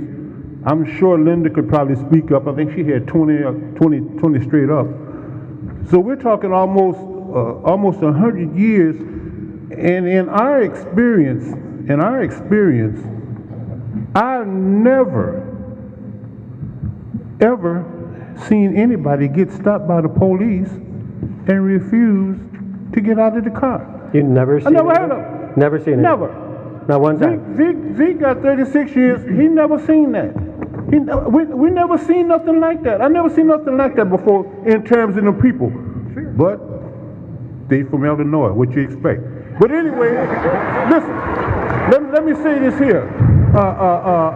In regards to the officers that was out there.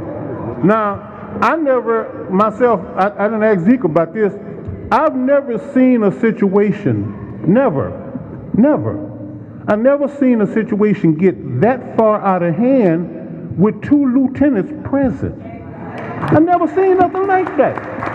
I never heard of it before. You got two lieutenants on the scene. I mean, they were out there working the traffic thing. I don't know who the shift commander was, but I guess in all that time the shift commander never came out there. I know when I was a shift commander, I had a captain and an assistant captain, whatever they were, that scrutinized everything I did and questioned every call to see if I went on it. And if they asked somebody, did I go, and they said, yeah, they went to the next person and asked him, did he come? So they watched everything I did. So I don't know who the shift commander was that should have been out there because he was the shift commander. But even so, to have two lieutenants present at that situation, and it got to the point where somebody got a window broke out about a seatbelt, that's ridiculous. I mean, you know, a seatbelt? Yeah, he was reaching in the back seat and he knew why he didn't want to open the door. But it just got totally out of hand. It was out of hand on both sides. The people were out of hand, were out of order. And to me, the officers got out of order, you know, to the extent that they had to break that windshield with those kids in the car. So it was out of order on both sides. I just never heard of it before myself. I never seen nothing like that. Okay. You know. Thanks, Paul. And so, yeah, they need some training. They need some more training. Zeke, could I come to you since Paul mentioned you? Zeke, you wrote a lot of tickets in your life. Did you ever see in all your career a situation escalate like this one? Yeah, Paul and I were discussing that, Mayor, and I'll tell you, never encountered such a situation. However, as we sit here today and you ponder, is there any reason why anybody would not be able to get out of the car? And yes, there is. If you have a medical condition. And if you have a medical condition, you let the officers know that you have a medical condition. And then we work from there on. Thank you. Thank you. I'm going to go to Ebby Gonzalez, and I'm coming back to you, Reverend Cobb, okay? Ebby, could you grab since we're asking Hammond police officers based on their experience, could you grab a microphone, please, Eb? In all the tickets you've given, have you went into an experience like this where you asked for an ID and it was absolutely refused to give the ID in? Yes, Mayor. I mean, I have come and encountered subjects who either A, give me a false name because they know they're wanted, They have warrants out for their arrest, so they try to play what we call the name game. They give multiple different names, different day of birth. They don't provide their ID. But this is kind of off the subject. You know, there's a supervisor that I had that said that the best thing a police officer can do is to get a gab, to talk to people, to communicate, and communication could lead to a lot of different things, whether it's find out they're giving you a false name or they earn your trust. You know, some people don't like the police, and I understand that, because it's a negative encounter. Nobody likes to get a ticket. I mean, who wants to pay a fine? Nobody. But in my experience, I have encountered people who've given me false names or don't want to provide their ID for reasons, and there's always a reason behind it, you know. Okay, thank you. Reverend Cobb, I know you had a question, sir. My comment, my comment in relationship to that is that until there was, until the time that all these other things come about, that people are still entitled to be treated properly until, and within a reasonable amount of force. A lot of emphasis is being placed on the couple, but there was also a jaywalking incident what caught my attention, and between that jaywalking incident that got out of control, and one happened on September the 23rd, one happened on September the 21st, and these same officers were involved. That's what brought it all down, because under Title 18 USC, Section 241 and 242 states that people still have rights, and those rights were not exhibited at that particular time. You could sit out here on Calumet Avenue and watch cars go by all day, and you could not determine which one was a criminal and which one was not. I realize about safety checks. I realize that you've got a lot of good officers here in Hammond, and I have nothing against any of those. I respect authority. I respect the police. I do that. I teach my children that, and I've always taught them that. I teach those that are around me. But when it comes down to the point of them being constantly being violated, when the police get out of a car and talk to a person and call him out of a name, and then that person responds and say, "That's not the name that my mama gave me," then they are in the wrong. And they're not to be treated like that. When it comes to the point of civil rights, when it comes to the point of human rights, these are the things that I'm applying to. And I'm applying to you for sensitivity. I'm applying to you for the continued dialogue, just like what we have right now, because it's going to take that to solve that. And we're going to need that. We did not have that prior to that time. We had no contact. We had no one to talk to.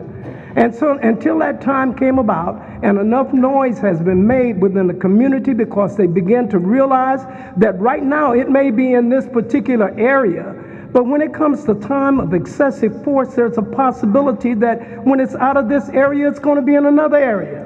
These things need to be taken care of, whether it's through sensitivity training or any means in which we can come to a point to ensure and reestablish the integrity and to the police department, so that that can be established between the community and between the people that are in authority.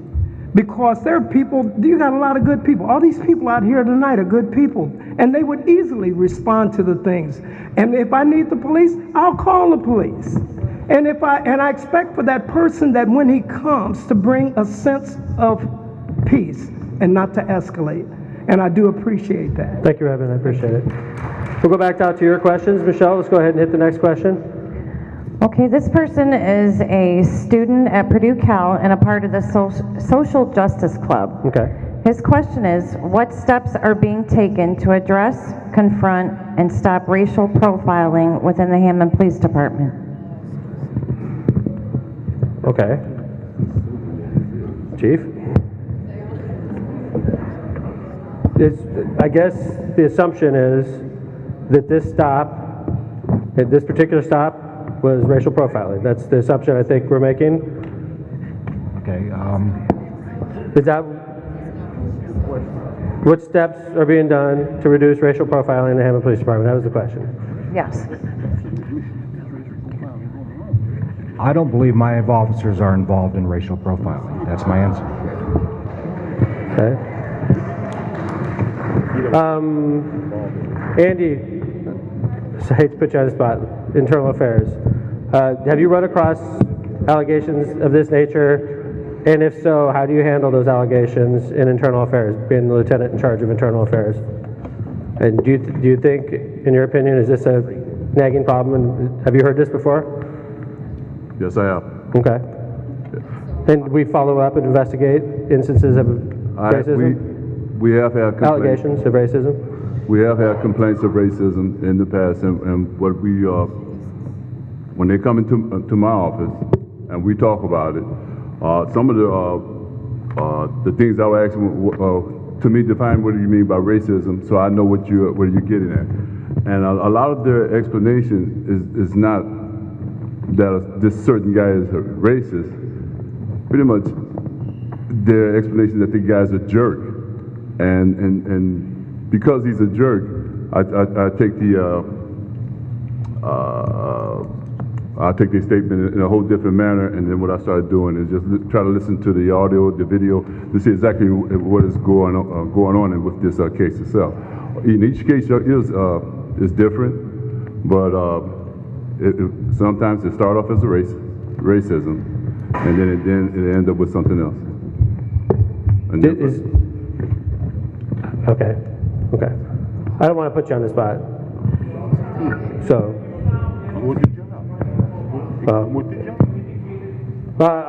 We're going to go through the proper protocol, if you don't mind. So we'll go into the next question. What is the intake process for police complaints, i.e. speeding, excessive abuse, hot-headed police officers? We'll go back to Andy for that one. How do we go about making complaints if you get pulled over and you fear that maybe you were racial profiled, you got pulled over for going 1 mile an hour over the speed limit, something like that, and you think it's race related? The complainant will come into the department and they will ask to fill out a complaint form. We will call a sergeant off the street or supervisor off the street who will come in and give them a complaint form.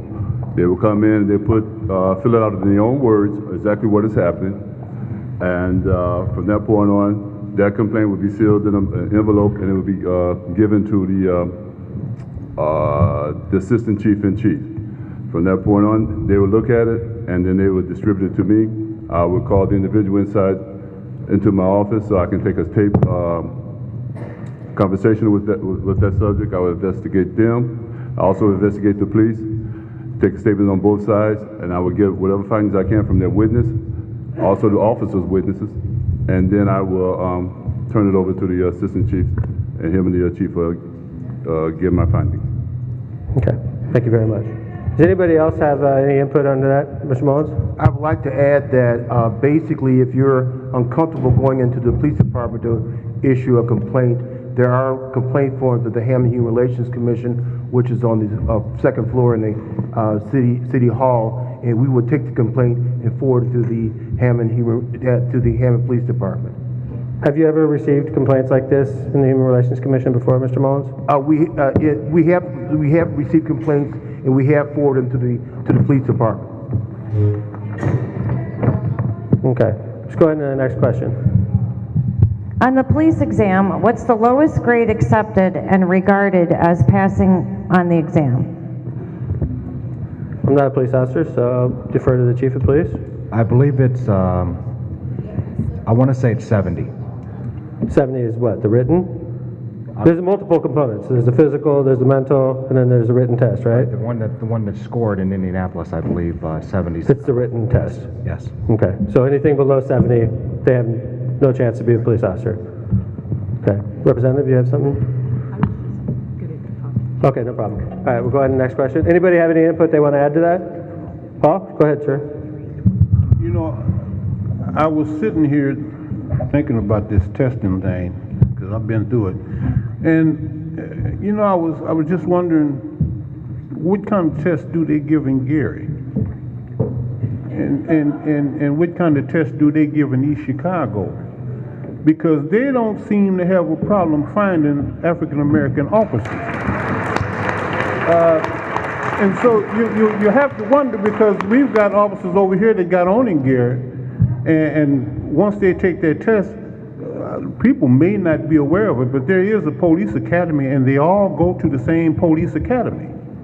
So some of what Bernie was saying, I've thought about it over the years, and the construction over here, and they say, well, we can't find no African Americans, and I go over to Gary, and they over there riding on payloaders and backhoes. Black African Americans over there riding on payloaders and backhoes, and you go over there, and I seen the fire truck, and everybody on it was black. The only thing, and I just don't understand the problem. Why we have such a difficulty over here in Hammond finding people that can pass those tests. They hire folks over there in Gary 5, 6, 7 at a time, and they African Americans. Unless they smarter than the ones we got over here. I don't know what the problem is. I just wondered about that. Chief? Paul seems to take issue with our hiring practices. So. Okay, well, the only thing I can say is about top 10. You say you take the top 10. We're at about 50 now. We're at about the number 50 to get about 15 officers over the last year and a half.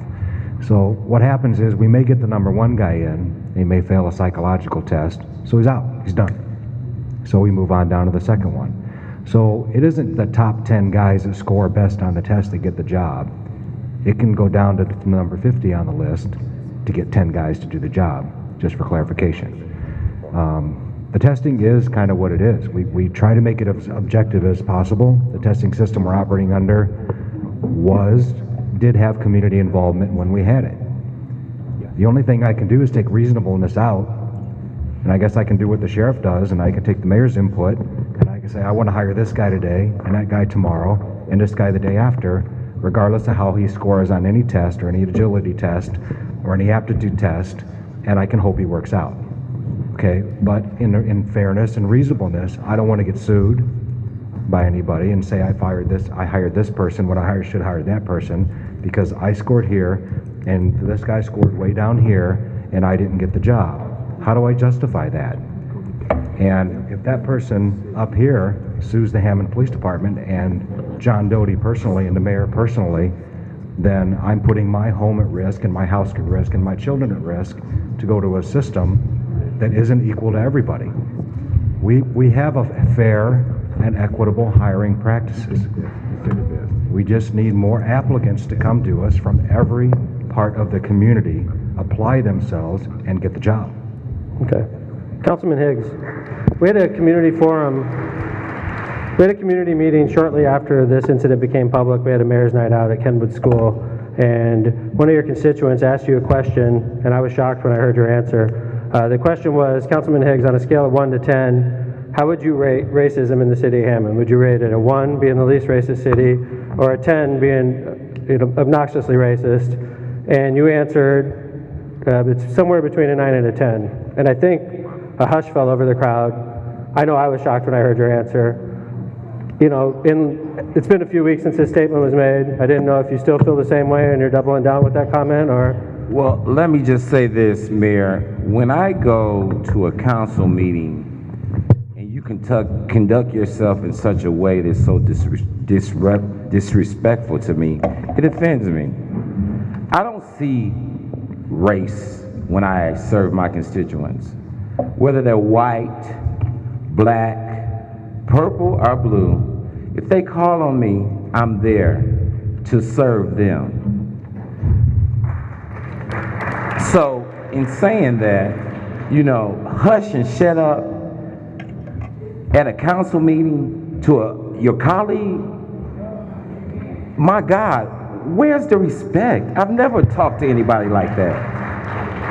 Those are the type of incidents, people stalking me, doing all kinds of evil and vindictive things to me. I've never done anything to anybody but treat them with the utmost respect. That's the way I was raised.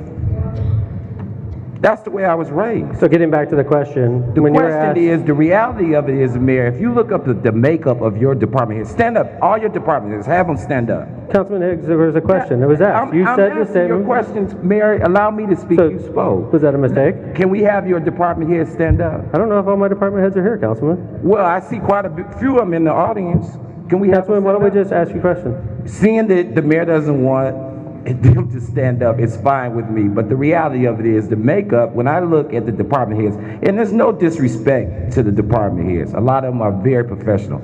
Chief Miller was excellent as a chief of police. Whenever I called him with a situation or problem within my district, he handled it. The reality of it is when I look at the makeup of the department heads throughout the city and the makeup of our city as a whole, I don't see any diversity. I don't know what else to tell you.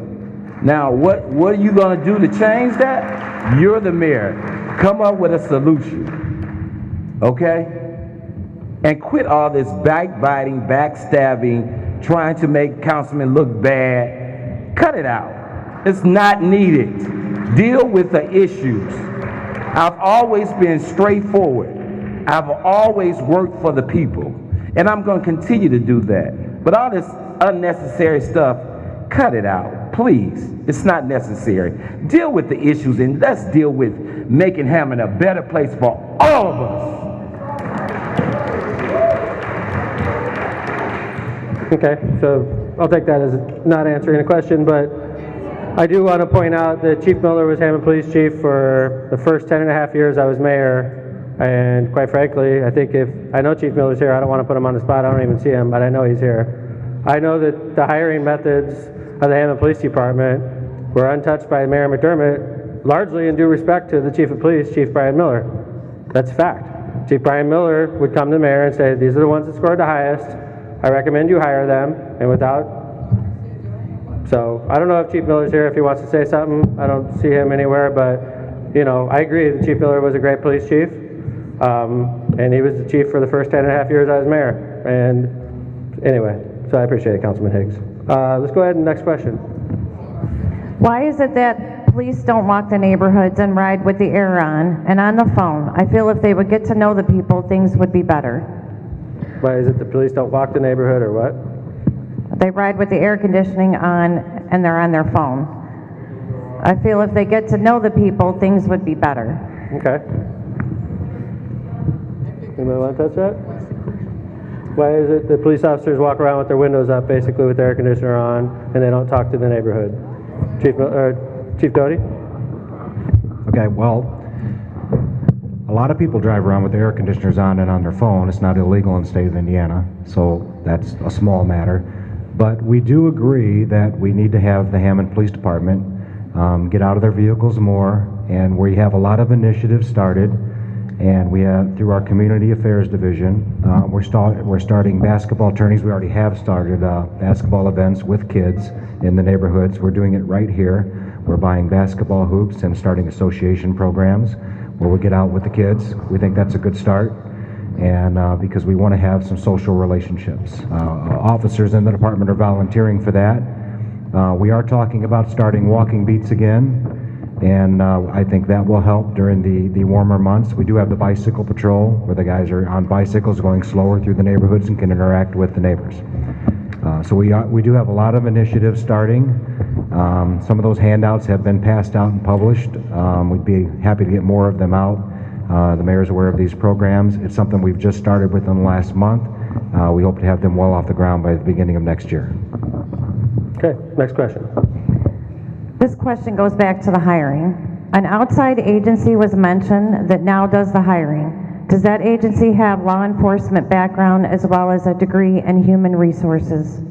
I don't have anything to do with hiring, so I'll defer to the hiring agency for the Hammond Police Department. Do they have background in HR and in law enforcement? Yes. We do the background checks. Usually Internal Affairs handles it with assistance. And it's just a criminal history. We go out and talk to the neighbors, where they've worked before, things like that. We do that in-house. If there's anything glaring that might disqualify the applicant, like they were charged with a felony in the past, recent drug activity, things like that, that would cause them to stop processing, then that would be handled by the Hammond Police Department. Okay. Does the hiring agency have law enforcement background? I'm sorry, I missed that if it was in your answer. Yes, they do. Okay. Yes. Thank you. Next question. What is the current policy on the use of a taser? Current policy on the use of a taser. Okay, the use of a taser is subject to objective reasonableness under Graham versus Connor, just like any use of force by a Hammond police officer, any officer. If the use of that taser is deemed reasonable by a group of peers, then he's allowed to use same in whatever situation he's in.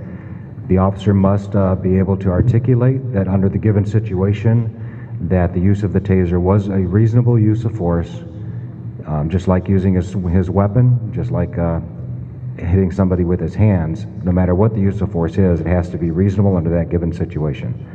So in 2012, we adopted a use of force policy under Graham versus Connor. It's the same one used by the federal government. Thank you, Chief. Sheriff Bunchich, could you answer that question also? We also have, we utilize tasers, and our officers, before they're allowed to carry them, they have to undergo a week-long training, and then they also have to be subjected to being shot with the taser, so they can experience firsthand what that shock entails. And if at any time they utilize that, if they fear for their life, that's what they're taught. When they utilize that, and if they do use it, they have to immediately notify their supervisor and turn the taser over to the department property, and a full report has to be made not only by the officer but the supervisor. Okay, thank you, Sheriff. Michelle, next question. Seeing that the problem of disparity in the force and in the system was openly addressed, what is being done structurally to fix the situation? And this regards the disparity between the African American police officers and the community, right? So what's being done to address this disparity? Structurally. What's that? Structurally, and it says not pure moral bickering. Okay. So I guess this question could be addressed to the 9 Hammond police officers that were chosen well before this incident became a national incident. You know, hearing Chief Doty earlier announced three of the 9 officers are women. One of them is Caucasian woman, one's a Hispanic female, one's a African American female, and the other 6 are Caucasian male. You know, I guess the question is, are we going to call these 9 individuals up and put them through retesting again? Are we going to drop down further on the list? I don't know any any legal ramifications that may result from such a thing. I'm not sure. John, do you have any advice or input? Well, I think this particular group of hiring is a good demographic hiring. You know, we have 3 minorities out of 9. I think that there's people in the audience that say, you guys are so far behind, maybe the next class of officers should be a lot more diverse. I think that's a fair feeling of a lot of members of our audience. Well, while we would like it to be, we are currently adhering to the testing policies we have, and we have a list that we're drawing from. This just happens to be the makeup off of that list. Okay, Councilman Higgs, have a question? Mayor, if I'm not misinterpreting this correspondence reading from the Board of Works, it says there is a hiring freeze. Is there a hiring freeze? No, they were put off. Those officers were supposed to come in halfway through the year, and they were pushed back into the next calendar year, Councilman Higgs.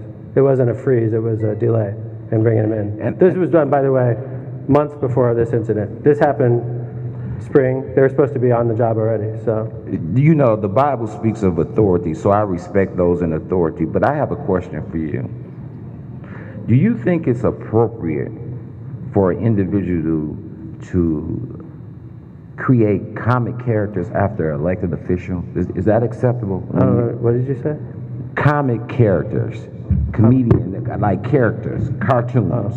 So I think you think that's acceptable for me being an African-American elected official in Hammond, and they put cartoon characters up? You think that's acceptable? I can't control what people do. I understand. My question to you is, do you think that's acceptable? Yeah, I do. It's free speech. People do worse to a lot of elected officials. I was just wondering. Yeah. I mean, unfortunately, it's a part of the job that when you're an elected official, people's free speech rights give them the ability to say almost anything. I've heard many things about myself that I wish I could sue people for and take them to court and prove what they said is not true. However, because I'm your mayor, I'm an elected official, and you're allowed to basically slander me.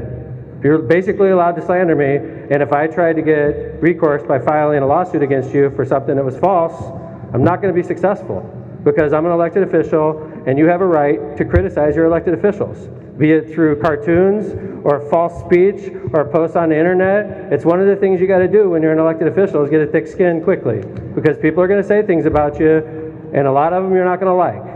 And I've become used to that in 12 years or 11 years of being your mayor. People say a lot of things about me, and I don't like it, but it's part of the job. My family doesn't like it more than I don't like it, and I tell them to toughen up. If I can handle it, you can handle it. Councilman Higgs, I totally know what you're talking about. I know why it frustrates you. I can imagine, and I personally wouldn't do it myself. However, I can't control what 81,000 Hammond residents do. It's what happens. It's part of what we do as elected officials, unfortunately. So I understand what you're talking about totally, and it's frustrating. Believe me, I feel your pain. Okay, Trustee Mervan, in regards to First Amendment and criticizing of elected officials, you've had your fair share of criticism, and untruth said about you or your family. What's the recourse for an elected official in a situation like this?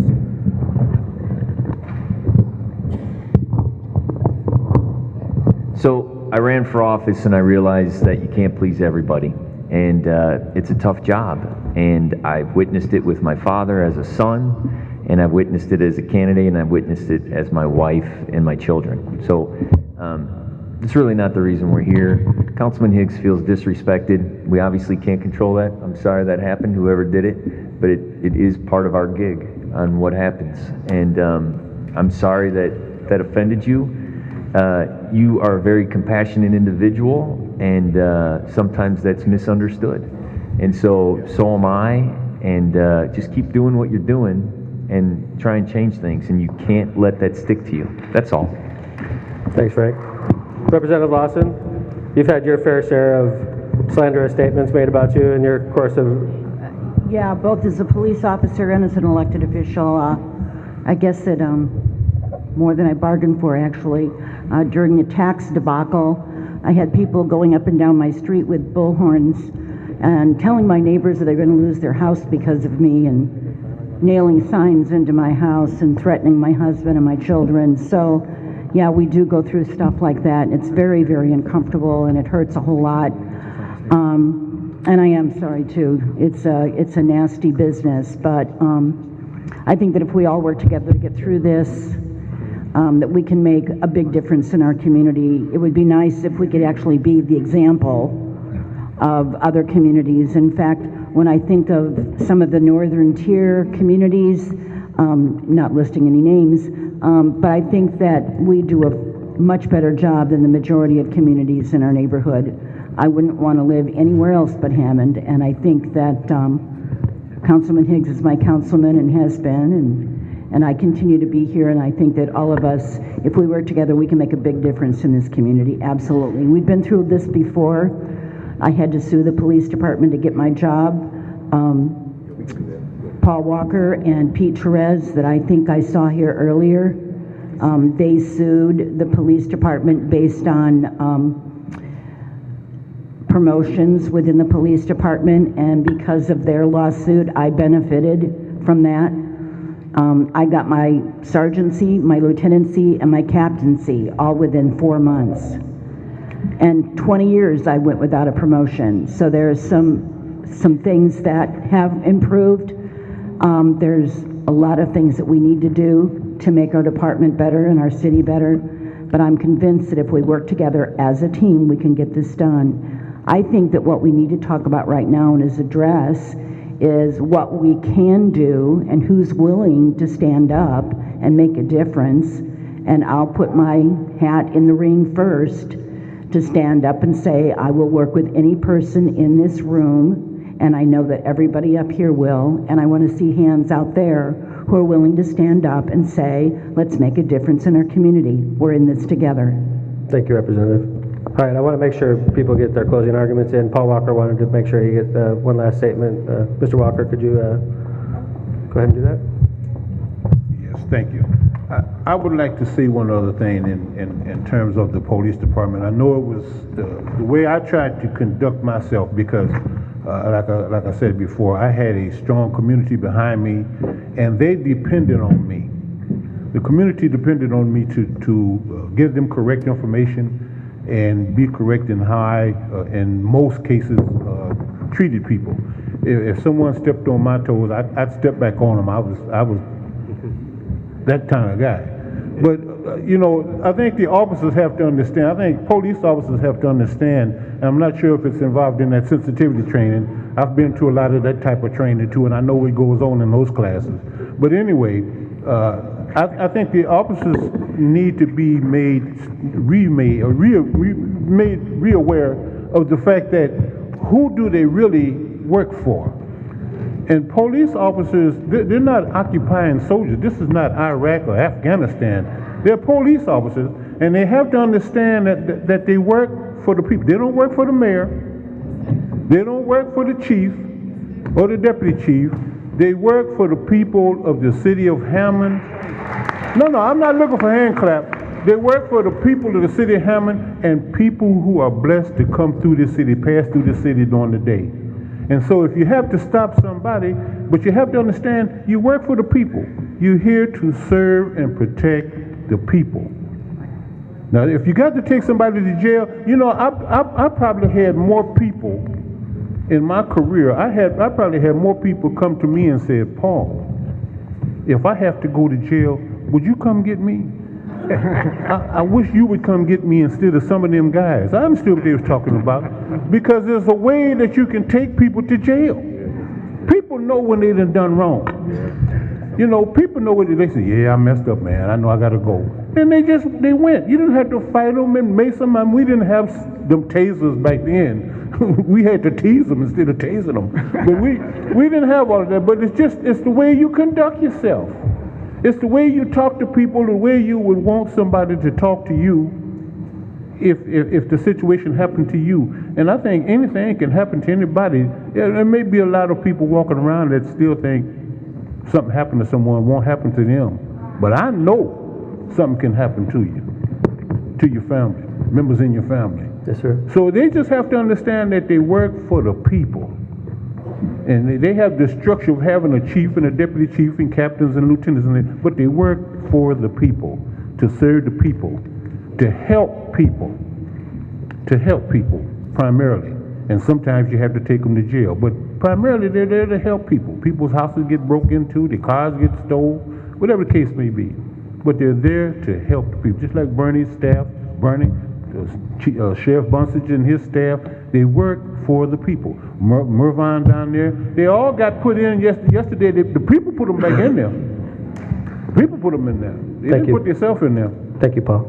Zeke, I know you had one or more statements you wanted to make.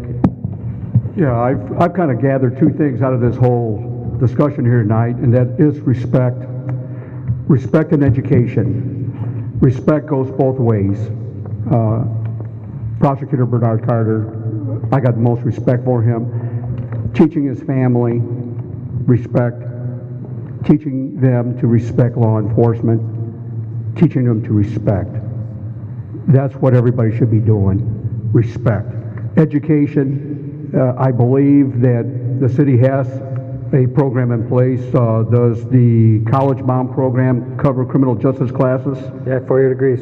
4-year degrees, criminal justice classes.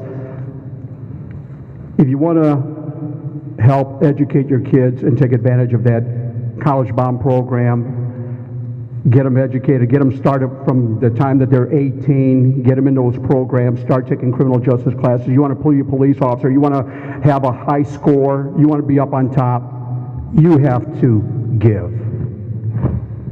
It can't be given to you. You have to give. You have to earn that. You have to earn that education. You want to prove, not to anybody else, prove it to yourself that you can be on top. Thank you, Zeke. Reverend Cobb. It is in my hope as president of NAACP that you learn that we represent the people. It's not a matter, it doesn't matter of just one particular color. When it came out to time for voting, when it came time for civil rights involved all people.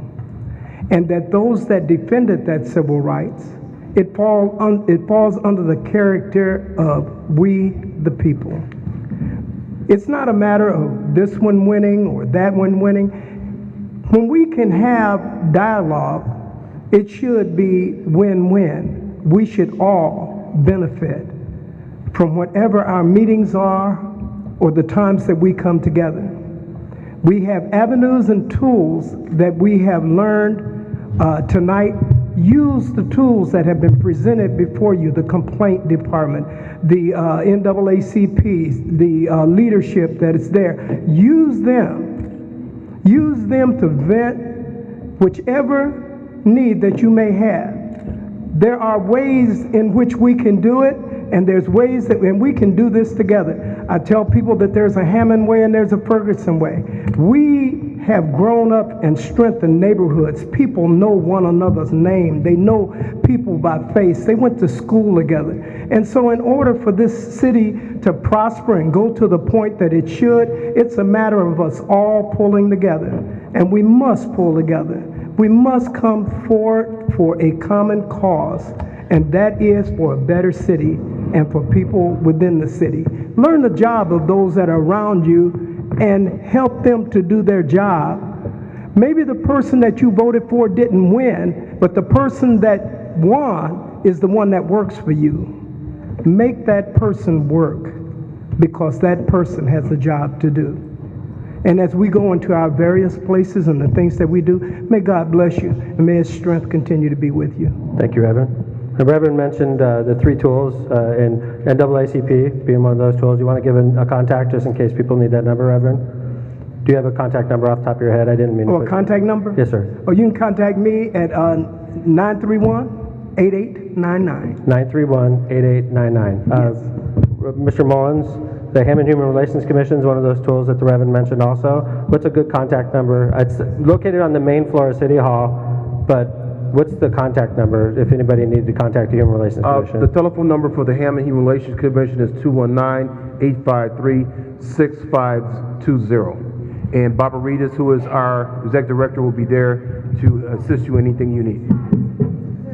853, what's that? 6502. 6502. 6502. Okay, 853-6502, located on the main floor of Hammond City Hall. And if you see Barbara Reedus, she could take care of you also. Andy, Internal Affairs was also mentioned as one of those tools. If you think that you're the victim of racial brutality, or racial discrimination, police brutality, Internal Affairs would be the appropriate place to contact. How would they reach you, Andy? First of all, everyone in here, I'm pretty sure you see me every day come to that neighborhood. Every day. Hessville, Robertsdale, the whole city. You see me come through there. But you can also get me at 852-6382. Repeat. 852-6382. Yes. 852-6382. And your office is located in the Hammond Police Department? Yes. Okay. All right, so those are the 3 tools that were mentioned. I had also 2 other, I know Councilman Higgs wanted to close with a statement as well, and then we'll close with Pastor Polk. Certainly, again, I thank you all for coming out. This is one way of reach one, teach one. Ongoing discussion and dialogue is very, very important when you're dealing with topics of this nature. I would hope that you all work together and work to move the community forward in our city and continue to address the needs of our community and our city as well. Thank you. Thanks, Councilman. And last but not least, I want to pass to Pastor Polk. Before I go to Pastor Polk, and I know, because I want to mention, I've heard sensitivity training brought up, and we've had a really great discussion for the past 2 hours plus about the role of, the Hammond Police Department in our community. I plan to do this all along, and for those officers that are here, I apologize. I'm going to make sure that every Hammond police officer watches a copy of this videotape, this 2.5-hour session that we just went through. It's going to be part of their training. This is going to be the first phase of sensitivity training. I think this has been a really good discussion. A lot of points were brought up during this discussion that I think officers need to be aware of. So I can personally guarantee you that all 210 Hammond police officers are going to view this videotape. As you can tell, this will be available on Go Hammond TV as well, but this will be part of the training for all Hammond police officers. And for those officers that are here, I apologize. You could watch it again. So that will be coming down. That will be one of the first things we take after we get these tapes. Pastor Polk. Sorry, sir. Mr. Mayor, what I want to do is, first of all, commend you as a leader of the city for putting this night on. That's the first thing. Thank you. Thank you, Pastor. Secondly, people don't understand what leadership has to deal with, and I'm saying it from a standpoint of all of us who are leaders in the room. We're not going to settle this issue tonight. One of the things that happened tonight, Linda and I stood here and reacquainted ourselves. The last time we really saw each other was on an ad hoc committee, and it was probably 15 years ago, and it was not a pleasant time. So what I'm saying to Mr. Mayor is this: the issues that are before us are not pleasant, but they're real. I agree. And I'm saying to you, as Linda volunteered, I volunteered, as others from the community who volunteer, to work on it, to come to a good solution. And the last thing I want to say, there are great men and women in this community who stopped this situation from going outside, who stopped this situation from being Ferguson. We worked hard to keep the peace in the community. And there are some in the community who didn't like it. But we love this community. And with all of the stuff that's been talked about tonight, it would be a shame for us not to come together, even in the uncomfortable subjects that we have to talk about, to try to resolve some issues in our community. Pastor Polk, I agree wholeheartedly with your statement. And I know there's nothing that CNN would have loved more than to see us and lose control of the situation. And Reverend Cobb mentioned something earlier. He said there's a Hammond way and there's a Ferguson way. I know exactly what he's to talk about, and I appreciate it. For the leadership that was displayed to keep this from escalating out of control, I want to thank you on behalf of the city of Hammond, because it was a bad enough situation, and I know it took leadership and guts to keep it from escalating out of control, and I appreciate that on behalf of the city. And for the residents that showed up for 2+ hours tonight, for the workers that put this event together, for the Hammond police officers that came out, the community, I want to thank you on behalf of the city of Hammond. I know that this isn't going to fix the problem. I know that we have a lot to talk about and a lot to work on. I think this is a good first step, and we have a lot of steps to make, but I appreciate everybody coming out. I want to thank everybody and thank the panelists. Could you give the panelists a big round of applause? Thank you, everybody. Enjoy your evening.